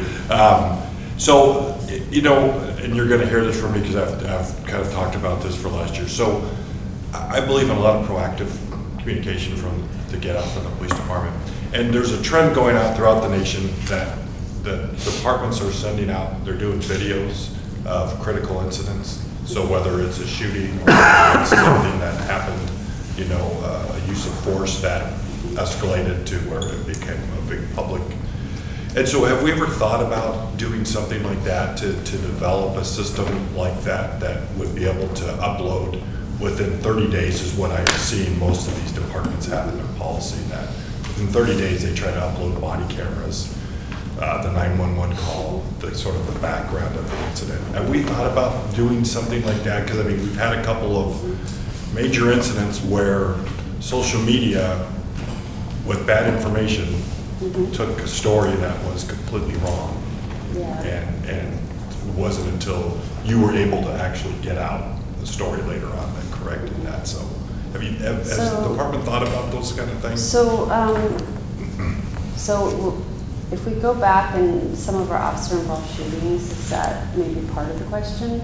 It's that. It's even other critical incidences that could happen. I also think about when we had the incident in the park blocks where the arrest was made and the guy struggled, and it was videoed by the people there as they were holding off the civil disturbance. So those kind of things. So we try and take advantage of that when we have it. So for instance, with park blocks, we actually went out and pulled people's visuals that they were capturing, and then pushed some of that out there so people could see what actually happened. Whenever you have visuals, that's great. with respect to some of our, it depends on if it's what kind of an issue it is. So we have all kinds of issues that happen. So if we have a criminal investigation that's going on, sometimes our hands are tied a little bit. And we have to be careful not to hurt an investigation or have later somebody's on the stand and the cross-examiner says, well, where did you hear that? Did you hear that on the news media or on the, something got pushed out, or did you see that? So we have to be careful with investigations. If it's something that's completed, then certainly we can do something like that. If there's not an investigation, if it's an issue that is not going forward to a prosecution, then it becomes open and available. There's public records guidelines for body-worn camera that in Oregon specifically, that's a little bit different than nationally. There's actually a ORS that says that we can't provide body-worn camera unless it's in the public interest, and so that interest has got to be fairly high. You'll see, like with the Cascade Middle School shooting, that the DA only produced a portion of the video and not the whole entire thing necessarily, and that's because the law allows a cutout of it to be brought forward, and that's because that piece was in the public interest and showed the piece that the public would need to see. But they might not provide everything. If you do end up providing a body-worn camera by law, you have to redact out every face in it, and that's because body-worn camera is a little bit different than the in-car video. In-car video is usually out moving in the public in a car, and so it's a public place. When you start to have body-worn cameras, you're inside in spaces that are people's private areas, in their rooms and in their homes, and so it started to present something that gave people pause, and they wrote the law about it. So we have to treat that a little bit differently. Certainly can produce videos. We had an incident one time where we knew that there was going to be some publicity about it, and we felt that the public and media needed a little bit of explanation as to why the officer did what they did. And so we actually didn't push it out to the public, but we did bring the media in one by one into the office, and we showed them a video that we weren't necessarily going to release because it involves a mental subject, and we didn't really want to push that out there. But we had already redacted it, already redacted a report. We brought him in, and we had a captain walk them through the steps the officers were taking at the scene and why this happened, why that happened, so that they would have a better understanding of what occurred. And then after that, they went into a meeting with the chief and were interviewing the chief about it. So sometimes we do that, and if there is video we can share, I think that's a good idea to do that. Sometimes we run into capacity issues just with too many things on the plate, and what comes first and second. Yeah. So there is a little bit of capacity issue given the size of our office. Okay, good. And I didn't realize that the body. I remember we had that discussion when we put the policy in, but I don't remember that the ORS limited to the use of releasing that information. It's not that it can't be released. We've released it occasionally. Yeah. There was an incident at the U of O where there was a burglary nearby, and the suspect fled from U of O PD. They thought that he fled into a U of O building, and there was an incident with somebody that was in the building that was at a radio station who was asked to evacuate by U of O PD. EPD officers were called to assist. Their information was that they had a burglary suspect in the building, and one person exited the building without, it was kind of suspicious because they came out and went back in and they came back out, and so they were correctly encountered with the police who were taking safety precautions. But we released a portion of that video because there was no prosecution and people needed to see, because U of O had already released their camera as well, so it became in the public interest. And so we released ours because it allowed people to see what happened, because there was nothing that was of issue. Thank you. With that context, maybe back over to Kyle. All right.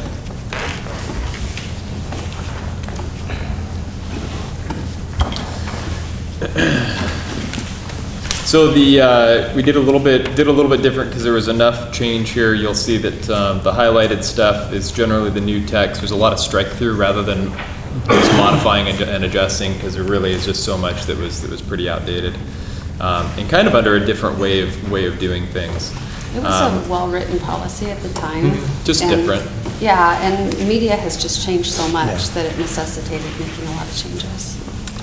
I think one thing, and Media things I didn't even know we had, so when you said that you were involved at all, I'll have to ask my teenage daughter when I get home, just what these are.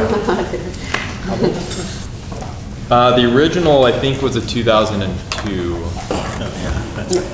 Yeah. And I could be wrong on that, but it's somewhere right in there, the last time it was reviewed.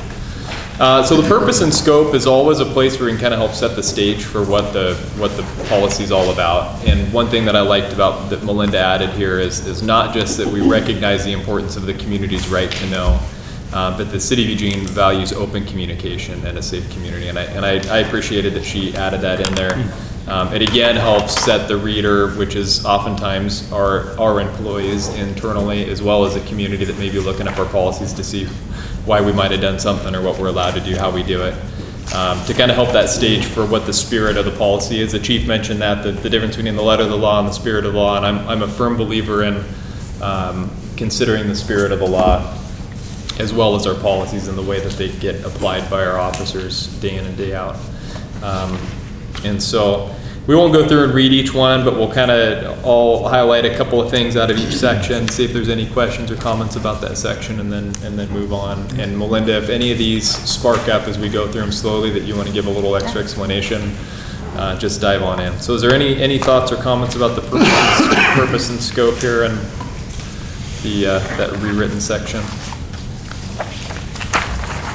We'll move on. Responsibilities and procedures of all personnel. And that's a pretty large section with probably half of it having been added to it rolls into the next page.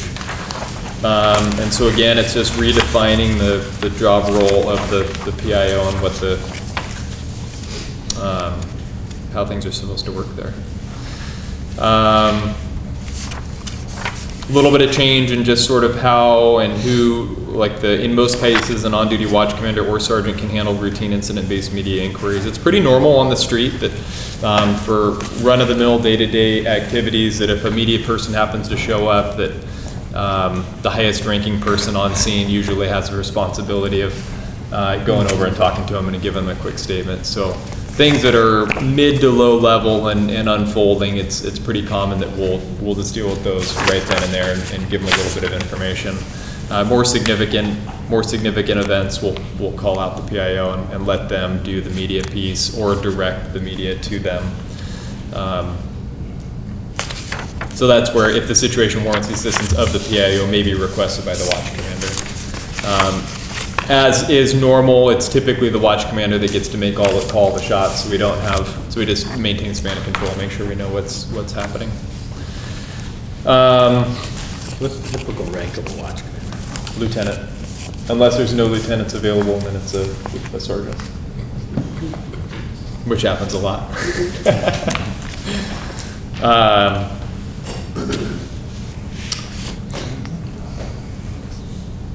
The section 6 there talks about the media line, and that's been out. How long has the media line been on board? 5 years? Yeah. So that's something that has been instituted and has been in place for quite a while, and that allows the media an opportunity to be able to call 24/7, to be able to get specific incident. They're hearing something or they're seeing something and try to get some immediate assistance. But we put it in there to clarify that the 911 center answers that, and then they will forward, depending on, they do the filtering, and then they'll forward the person onto the watch commander for a statement on that. But then clarifying that that's not just for getting daily crime stats and stuff. They need to wait for the PIO for that. Any thoughts or comments on that section? I have one. If sergeants are regularly called on to do this, are they trained in media releases? Perfect. So when I came aboard, I provided in-service training to every employee who was a sworn employee, so that anybody in the department could do media and encourage people to be doing those on-the-spot things. And then when somebody transitions to a sergeant, then I provide a media training during sergeant training to to help just remind them of that. The training for the recruits has dropped due to the volume of those. I'd like to see that reinstated because I think it's important that everybody on our staff in this day and age be conversant with what's going on the street with media, but hopefully that can happen. I'll also say that we now, in our little Blue Book cheat sheet guide, we've got a page on to help us recollect what the rules are about what can be released and when, and a brief snippet about how to do it. And so every department, every patrol level person is given one of those books, and it's updated annually. And so there's that quick guide to help you remember what and when and how and whatnot. Quick question, with the influx of new money at first of the year, is there any prospect of adding to the office? There was nothing called out for that specifically to the office. It would be nice to have some additional help just due to the workflow and ability to produce, proactive things. And social media. Just a lot of departments have somebody just especially on social media because they all change so quickly and you have to keep up with what's going on and the changes to each one of them and then posting and responding. It'd be nice, but the critical thing is officers and dispatchers and things like that. I just wondered if there was some. At some point that would be great. Yeah, wouldn't it? Okay.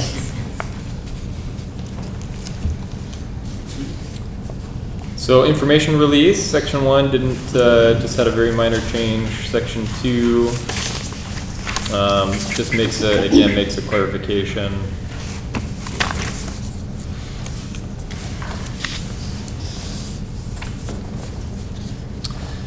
Section 3, that's one of those that the investigating officer or that officer's chain of command may determine what information is releasable. The Public Information Office should be consulted prior to releasing information. This is one where it can be complicated in the balance between detectives wanting to get information out, detectives wanting to protect information, the PIO that's always trying to push that we need to be getting stuff out to the media and being open and transparent. So there's always there's a balance there between juggling all of that and where exactly that power resides essentially. So this is one of the sections that, as Melinda did a rewrite on it, that we talked about and continued to kind of mold a little bit to try to capture that in a way that ultimately the investigating officer knows their case and knows what's important and what isn't. So we need to be cognizant of being careful about that while still keeping the PIO in the loop to make sure that we're following the rules and that they're supportive and that they're the ones that are facilitating the push of that info. So We that's also included in that, the officer's chain of command, because sometimes those officers can be pretty darn busy on a case, and it has been easier in the past sometimes to go to a lieutenant, a sergeant, a captain, whoever is in the chain of command, and they can wade through some of the release information. Also, sometimes somebody who's right involved in investigation is involved with a specific aspect of that and doesn't necessarily need to think about the public aspect of that, and it's easier sometimes to talk to somebody in the chain of command who's up above that can have a little bit wider scope on it and make a determination. Yeah. So what's releasable? You may release, and then section A there, we have the adjustment where the city of residence, while we are allowed to release address as a person's address, even suspects, we don't want to be releasing the suspect's home address and then them falling victim to a crime. And so while we can or will, if specific, and probably are required to some degree if requested, we generally tend to not volunteer that information if we can help it. So that's a clarification we wanted to make. So do you have to release it if somebody asks you for somebody's address, like a victim or a suspect? Under public records law, there are certain things that if there's an arrest, then there's certain things that are a matter of the public record. And so you carve those things out in public information so that people don't have to do a public records request and then you have to redact everything but those particular things. So you can release somebody's employment or what school they're at, you can release, and we don't normally do that. You can release the victim's information. We don't normally do that because it exposes them further. But if somebody asks us, then there are these carve-outs that we really have to provide, and so we do that. So the last sentence, normally we do not offer the person's address unless specifically asked. But the first sentence is like an arrested person's name, age, gender, ethnicity, address, and normal That's occupation. funny. So that seems confusing. Yeah. Like if you didn't read all the way through to the last sentence, you might like release all that stuff. Oh, normally we don't offer. So it seems like striking it from the first one would make it a little more clear if your normal operation is to not release it unless it's specifically. Yeah, I'll figure out how to mold that. We don't normally release, now that I'm looking at it, we don't normally release their ethnicity and their gender. If we're looking for somebody as a suspect and we want the public to locate them and we need it as a description, we will release that. But once we have somebody identified with a name, we don't release that. It's not appropriate. Well, and you should make note too that it says you may release. It's not you shall release. And so it's just offering this is the buffet of what's available, what you can do without getting in trouble for. We kind of took this from the law, so some of this is directly from there with some clarifications. Section F had a pretty significant rewrite in it.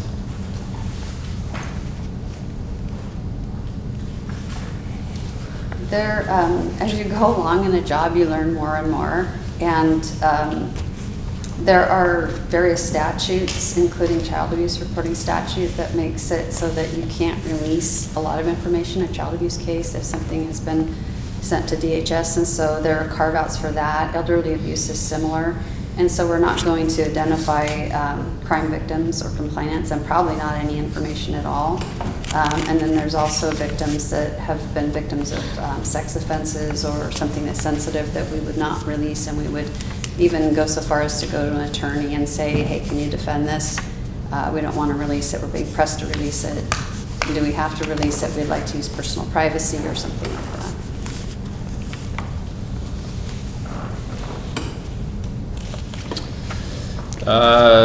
Section 6, the prior to trial and until adjudication is complete, you may not reveal. So just added some clarification there that really the adjudication piece is an important one to make sure that we're covering.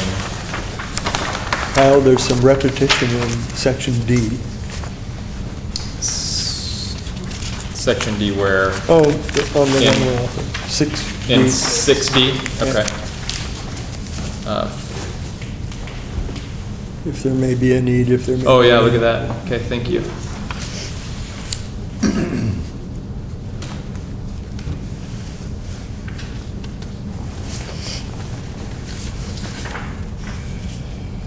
I'll look how to fix that.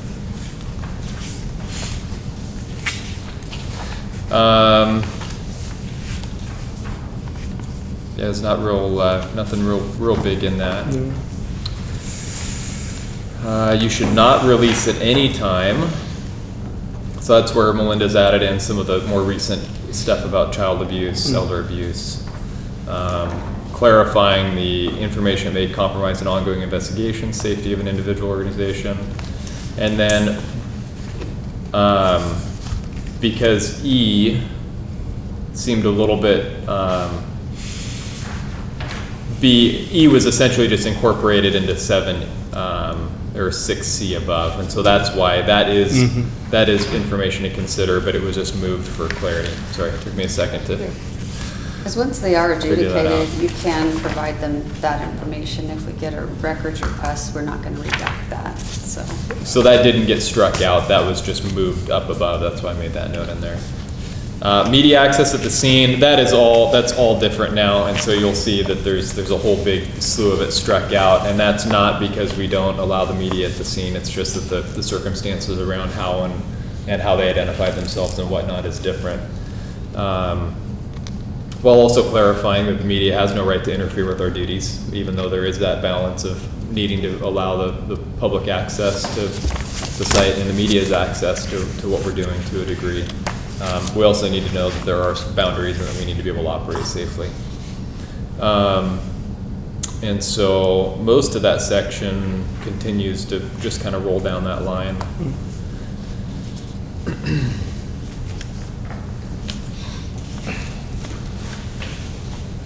So basically, media doesn't need to have like a badge. No.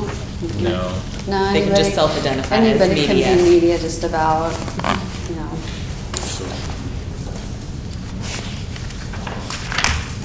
And from time to time, we'll get people that are sort of identifying as media, and we really do treat them just the same. I mean, anybody that shows up with a camera that wants to get a statement generally can. And sometimes it'll be like journalism students or whatever that see an opportunity for a project, and so it can be interesting what you see. Typically, it's the same half dozen reporters that show up that most of us recognize them. At least once we're on the street for a little while, you see who the current reporter crew is, and it's not hard to recognize them typically. I like the 3x5 with white background. Should have kept that in. It was very specific. That would throw 'em. Yeah, that's incredibly specific. It didn't say what font, but yeah. Times New Roman. It's funny because I was actually working at the county at the time when Pam was writing this, and she was saying, okay, I'm gonna put this in there. I'm like, well, the county's not, but anyway, so it was fun. So F just has a little section in there where we're kind of updating for technology, where the live streaming that hasn't been an issue before, but has been an issue. And then again, so this is the sort of thing, that's a good section there where we're having that positive, proactive relationship with the media has been helpful, because if there is something where what they're doing is causing a safety concern, I do think we get a real positive response from them when we do ask them for a favor. Hey, can you not be doing that right now? That they think there's some trust that they get that we're not just telling them no because we want to, that there really is a legitimate reason. And so the PIO is a good resource for us for that purpose. That takes us into G, H, I, and J on page 6, unless there's any thoughts or comments up until there. That highlighted in 9 is just a note for understanding.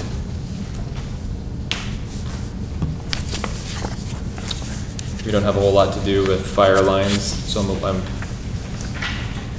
that was an interesting section that got crossed out. Like for a fire? Is that what that meant? Yeah, it's because we do help with fire scenes, but usually we're gonna just have a police line anyway, where we're gonna draw the line for everybody. So I think that's again from some of the older language. And I think too, the PIO used to do fire and police. Back when That would Tim Burr make was sense. here. Yeah. So I think that's why, because we merged with fire. Yeah, there was a period. Yeah. But we also if fire actually has a fire, there's lots of cops there helping lock down and lock the scene down, and so there is a relationship, even though it's not really our call, that we're there assisting with traffic control and keeping the public out so that the fire department can be operating safely. Another big section that's crossed out.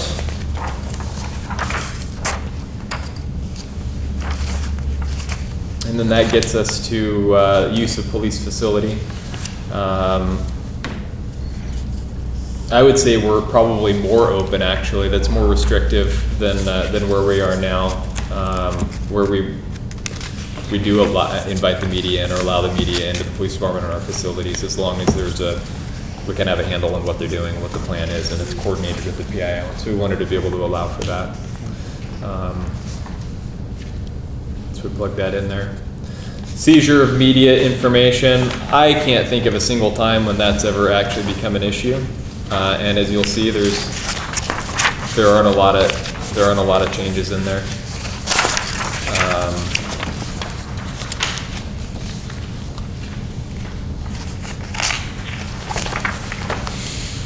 Because that's more of a police side for probable cause for when and how. But on it, yeah, I can't think of a single time when we've had to exercise that or where it's been an issue. Section F, employee responsibility to supply information is just, Before we yeah. move on from that section, Yep. do you think it would be helpful to put the last bullet point, supervisory approval? In order to seize any of these items, the following must be met with supervisory approval, kind of right in the top instead of your last bullet point, like, hey, and by the way, even though you have these three things, make sure your supervisor knows you're doing it. Well, one thing to consider is that once we format, the lineup will be probably not that that's separated on another page for one thing. And I would say that the supervisor approval, typically in policy, that's always the final catch-all. That's almost always listed as the final bullet. So it could be moved, and I would, if the commission wanted it, I don't have any heartburn over it. I would say it's more consistent with policy in general that we'll have all the discretionary things, and then the catch-all is with supervisory approval.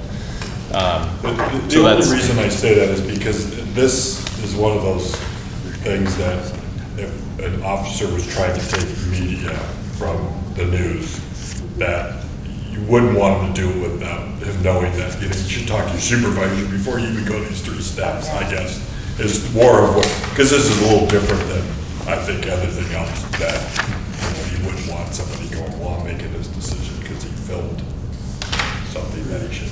Yeah, he's serious. Yeah. And so that's why it's like when those real serious things, it's kind of like, okay, for the officer's sake, that he knows right away, I should call a supervisor if I think there's something that should be done here instead of going down the path myself.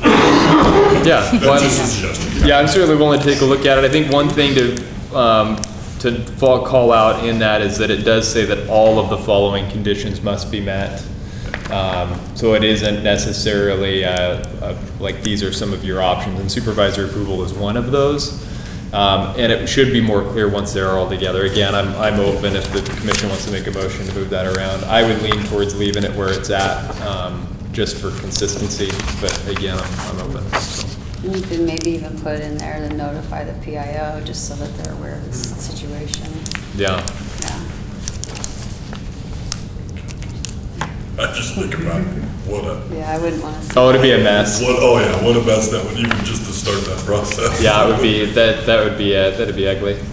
Well, and that's part of it, I think, from my perspective. I can't imagine an instance where a supervisor wouldn't already be involved there. And so it seems like, from my perspective, it seems like it's kind of like, of course, well, duh. And so that's what, yeah. Because a supervisor is likely to be involved anyway. Again, it doesn't make any difference to me, so. The only time we've ever tried to get something is if a media person has captured something that, like a witness or some sort of statement in a case that's pretty high profile, and we want to get a piece of that original interview, and so you go to them usually, and then you usually have to apply, and a lot of times, well, there's been a few times they haven't wanted to give it. And so then you have to write the search warrant and all that. That's one sort of similar situation that I've seen a couple times. Not very common though. Yeah. And that's where you would hope, that's the process that would go through. I just, sometimes you think of tempers of young officers out there that if they saw that, you know, and the public saw, but it doesn't. Well, I can certainly move it up. That doesn't cause any heartburn. Yeah. That's fine. Or just think about it. Bring back the final. Okay. And then, yeah, I like the idea of adding the notified PIO, and maybe that's not even a bullet point, but just a note at the bottom to make sure the PIO is involved. Any other thoughts on that section? So then we get to F, employee responsibility to supply information. And I believe, tell me if I'm wrong, Melinda, but this is mostly covered in other places anyway, so redundant. Yeah. Mechanisms for release, again, is outdated and essentially rewritten on what the current procedures are on that last page. One piece here that we have is trying to ensure that our messaging is consistent, and one way that we get to do that is by having one office, as in the PIO's office being the ones that are putting the messages out.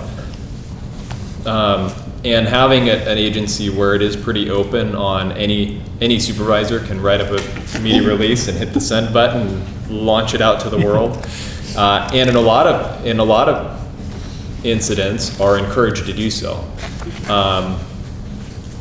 But really trying to ensure that those times when we're encouraged to do so is after hours and on weekends, so that we are still getting that information out, but reminding lieutenants that may have been on shifts or watches where they were doing more media releases, that when they moved to day shift, that we need to be leaning on the PIO's office to be doing those releases during those normal business hours. And part of that is for continuity, that the media then gets confused about who to go to, especially if it's Monday at 3 in the afternoon or Tuesday at noon.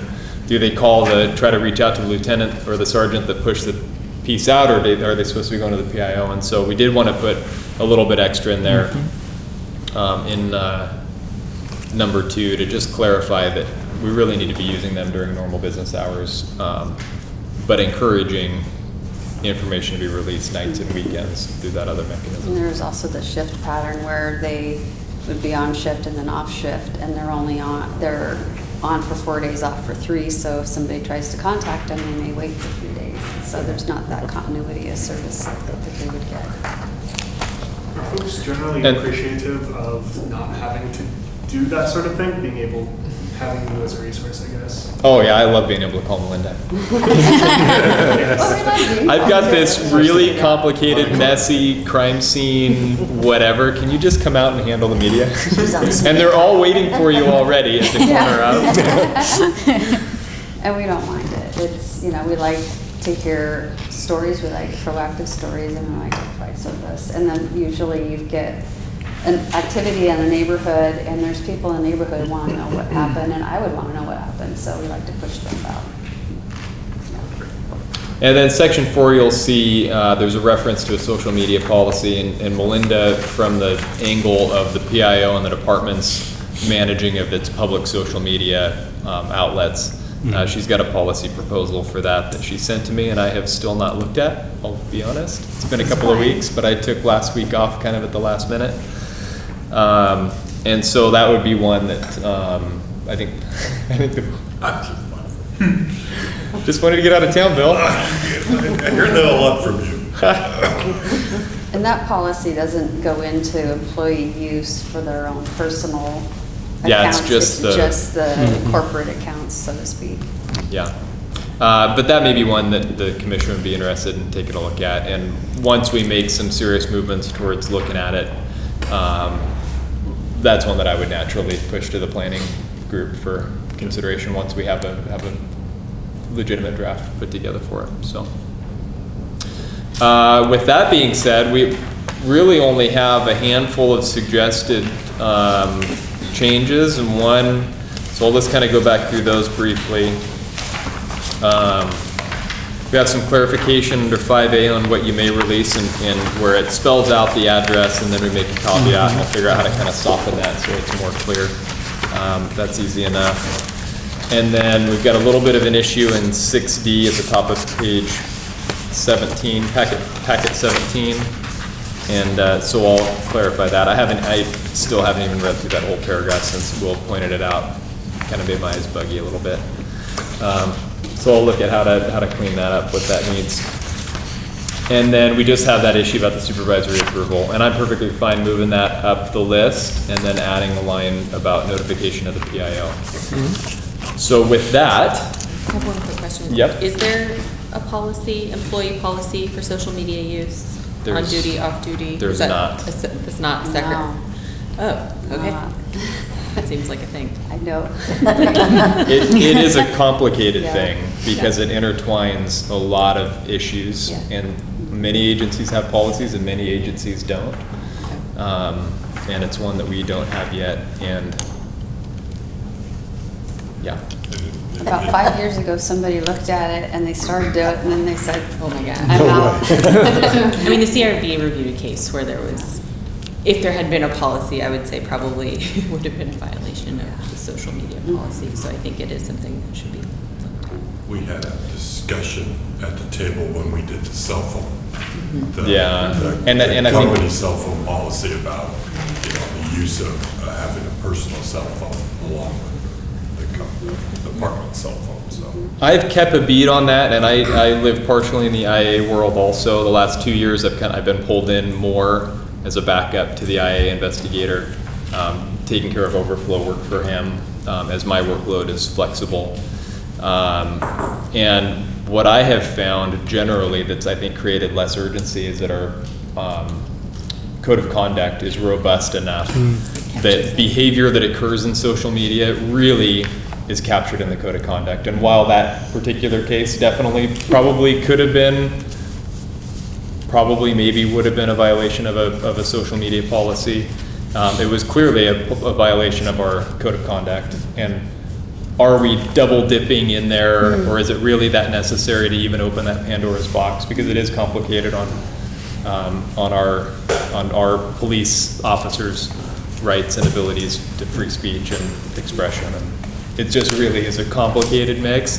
And I'm happy that the code of conduct we have now, I think, does a better job of being able to capture that kind of stuff. And I'll tell you, my reaction is the one that Melinda said the last person had, which was, yeah. That's a complicated, I'm hoping I'll get out of here before we have to tackle that. So if we can just table that for 6 months or so. 13 more months. I think you've got me for one more full year. So with that, with those handful of changes, I would ask, since there aren't significant changes, that that the commission makes a motion to adopt with those minor changes. I'll move. Second. All right. We got a motion and a second. Everybody in favor? All right. Everybody opposed?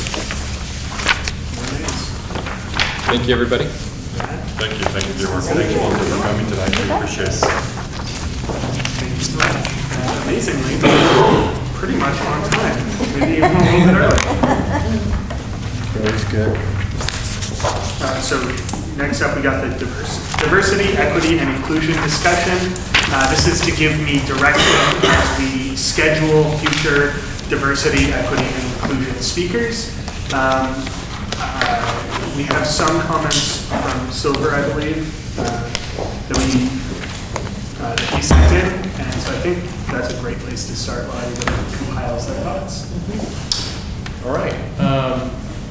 So what Silver wanted to make sure was indicated to the group was when he made this, when he made the suggestion at the retreat, rather than a specific topic that he was hoping would be focused on, what he really wanted was there to be a quarterly conversation or discussion about something in this realm, so that it was fresh in your minds. That was really his goal. With that said, he did provide 4 speakers here that he thought might be good options for you to consider, but he said he's not as much stuck on those 4 as he is on the idea of quarterly focused discussion. So with that, there are 2 from the NAACP that he recommends. One is Eric Richardson, who's he said is the NAACP director. And the other one is Ibrahim Hamid. It's the NAACP president. And he said that the 2 gentlemen have very different lenses, and he thought both of them would provide value. In addition, he said Juan Carlos Valle, who had been a previous police commission member, and is currently the president of LULAC, and Mo Young from the County Diversity and Inclusion Program. So those would be his recommendations for people to consider, but I think he was really excited to hear other ideas from the table. I guess I will start. I think a lot of this folds in with our outreach to the community. So just as in the charter we have a responsibility to go out and meet with folks from across the spectrum of Eugene residents, I think this is another avenue to get specific perhaps specific information on upcoming policies from folks that they affect, giving them a little bit more voice at a table that, if you just look around, you see is not often heard at. But we got Jennifer next. Yeah, I agree with you. I think, and I agree with Silver, I think having it be like not a one-off, but a thing we're going to keep touching back on and getting new perspectives is excellent. I don't know the last person on the list, so I don't know their background or what they would bring, but I think we should reach out to an LGBT community and find someone from that, because I know they have concerns about their interactions with the police.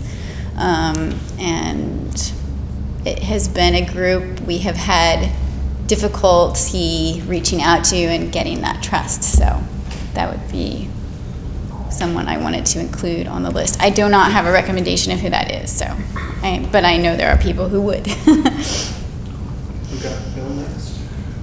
So I do think it's important for us to hear from other groups, and I do think, though, a little bit along Jennifer's lines, we need to look for groups that don't normally get in front of city commissions or that. And I'll tell you, as part of Scott Nowicki, when he was the vice chair in charge of outreach, him and I went out and tried to meet with a lot of groups. And there are a lot of groups that even their leadership meeting with us privately would be offended.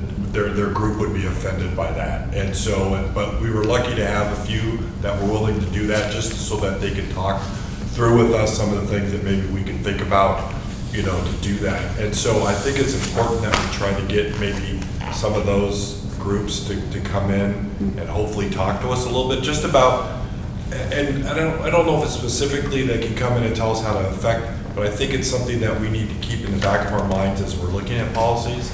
And as we're referring to how things are written down, that it does include the way that everybody is treated by the department. And that's easily read by both the public and these policies and by the officers. So I will take the next spot. And I think it's something that Lindsay mentioned, not to throw you under the bus, but the importance of not extracting unpaid labor from communities that are already super busy. So one of the things I like about the list Silver provided is that a lot of these folks are paid. They've chosen to speak for certain groups. So focusing on finding other folks who are willing, whose job it is to increase community engagement. I think would also be a good step, and one that one that I plan on taking as I schedule these future agenda meetings. So is there anything else that you guys want me to do as I schedule these upcoming speakers?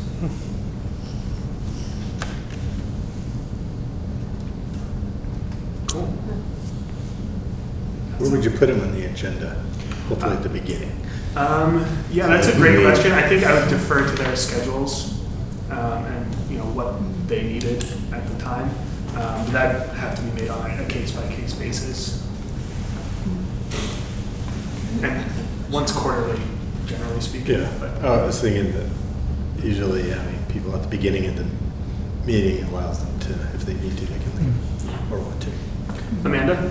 I definitely would second what you said about inviting LGBT community as well.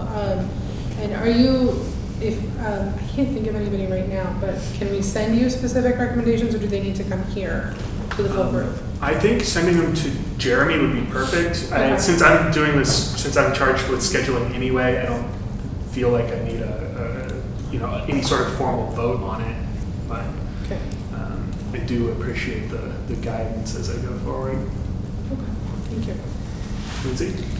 So Ibrahim and Eric are both from the NAACP, and I'm noticing on the outreach, like that was one of the incomplete groups. So that might be a good opportunity to offer a reciprocal kind of type of a conversation. and I don't think they're paid, just to be super clear. I don't think they're paid for doing this. You're right, yeah. So they get paid to do other things. Mo would be the person on here who's, as part of her job title, this type of work falls under her job title, but that's specifically for the county. So again, it might be on her own time, which is something I'm feeling very sensitive about. So thank you for mentioning it. I want to make sure that we're not extractive. So I think, to me, it seems like looking at, like, asking speakers in and then thinking about outreach is another way to balance some of that, saying, if we're invited, we will come to where you are. That's an important thing, I think. On that note, when I went to speak with council, like right after I became chair, Greg Evans did specifically say that he'd like to see more of a presence from us at First Friday. Events and stuff, yeah. Yeah, well, My perception is that Eugene is largely a one-voice community, and I think it would be really a feather in our cap if we got someone right of center to speak about, their perceptions and their. I guarantee they feel left out of the discussion in this city, and I think it'd just be really good to hear from somebody who's not in the mainstream in that way. They're an unrepresented group, for sure. ideologically Well, diverse. yeah, I guess so. I wasn't thinking of it. I mean, not somebody who's got a political axe to grind particularly, but just somebody from a quite different perspective from what we're usually going to hear. I think we ought to try to find somebody that would work well for us, but also represent that unvoiced part of this community.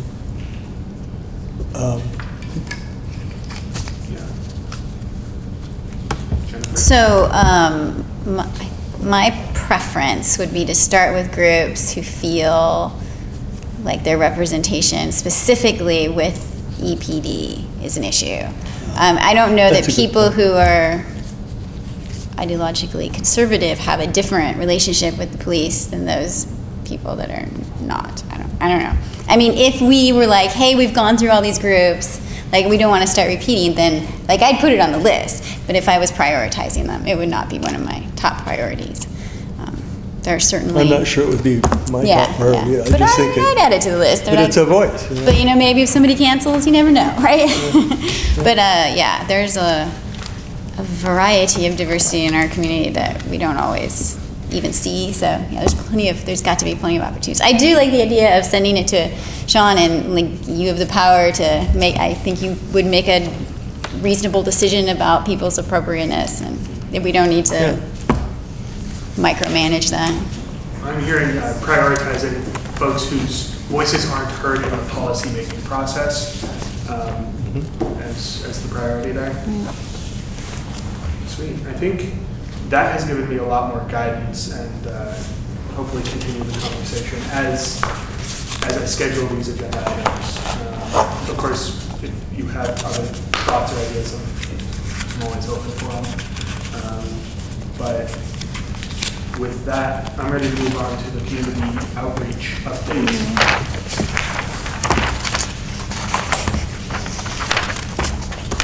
I will kick it off. The city is attempting to reinvigorate the West Eugene Neighbors Association, which also happens to be the one I lived in. So I've been to a couple of their meetings as they try to get this off the ground. I've introduced myself, and we will see how far and how fast they manage to make progress on that. It is difficult because it's mostly college students. They rotate a lot. So that's sort of what I've been up to in my spare time, reaching out to the community. What are the parameters of that? So the West Eugene Neighbors actually is sort of like the West Campus region.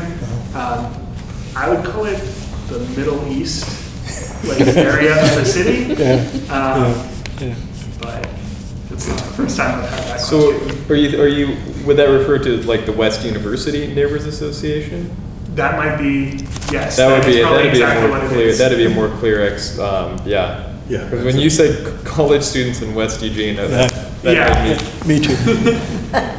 I must have misheard them when they introduce things. Well, yeah, there is a West University. University neighbors, and it is inactive on the list here, so that would make sense. Yeah, they used to be pretty active during my ward, Yeah.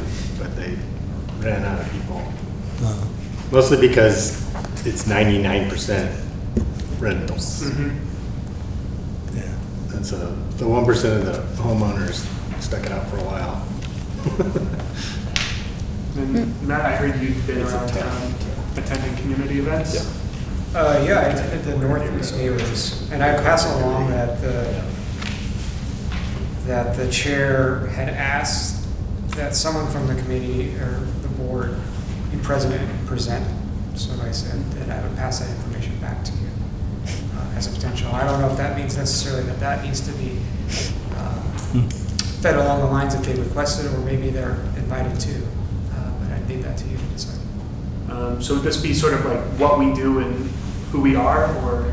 They didn't clarify what they wanted, just that in the course of their meetings, such that they wanted to bring someone in to publicly speak on this board on what we do. Yeah, I've spoken to him before and told him, open offer, let us know. Yeah. So that we would come in and tell him.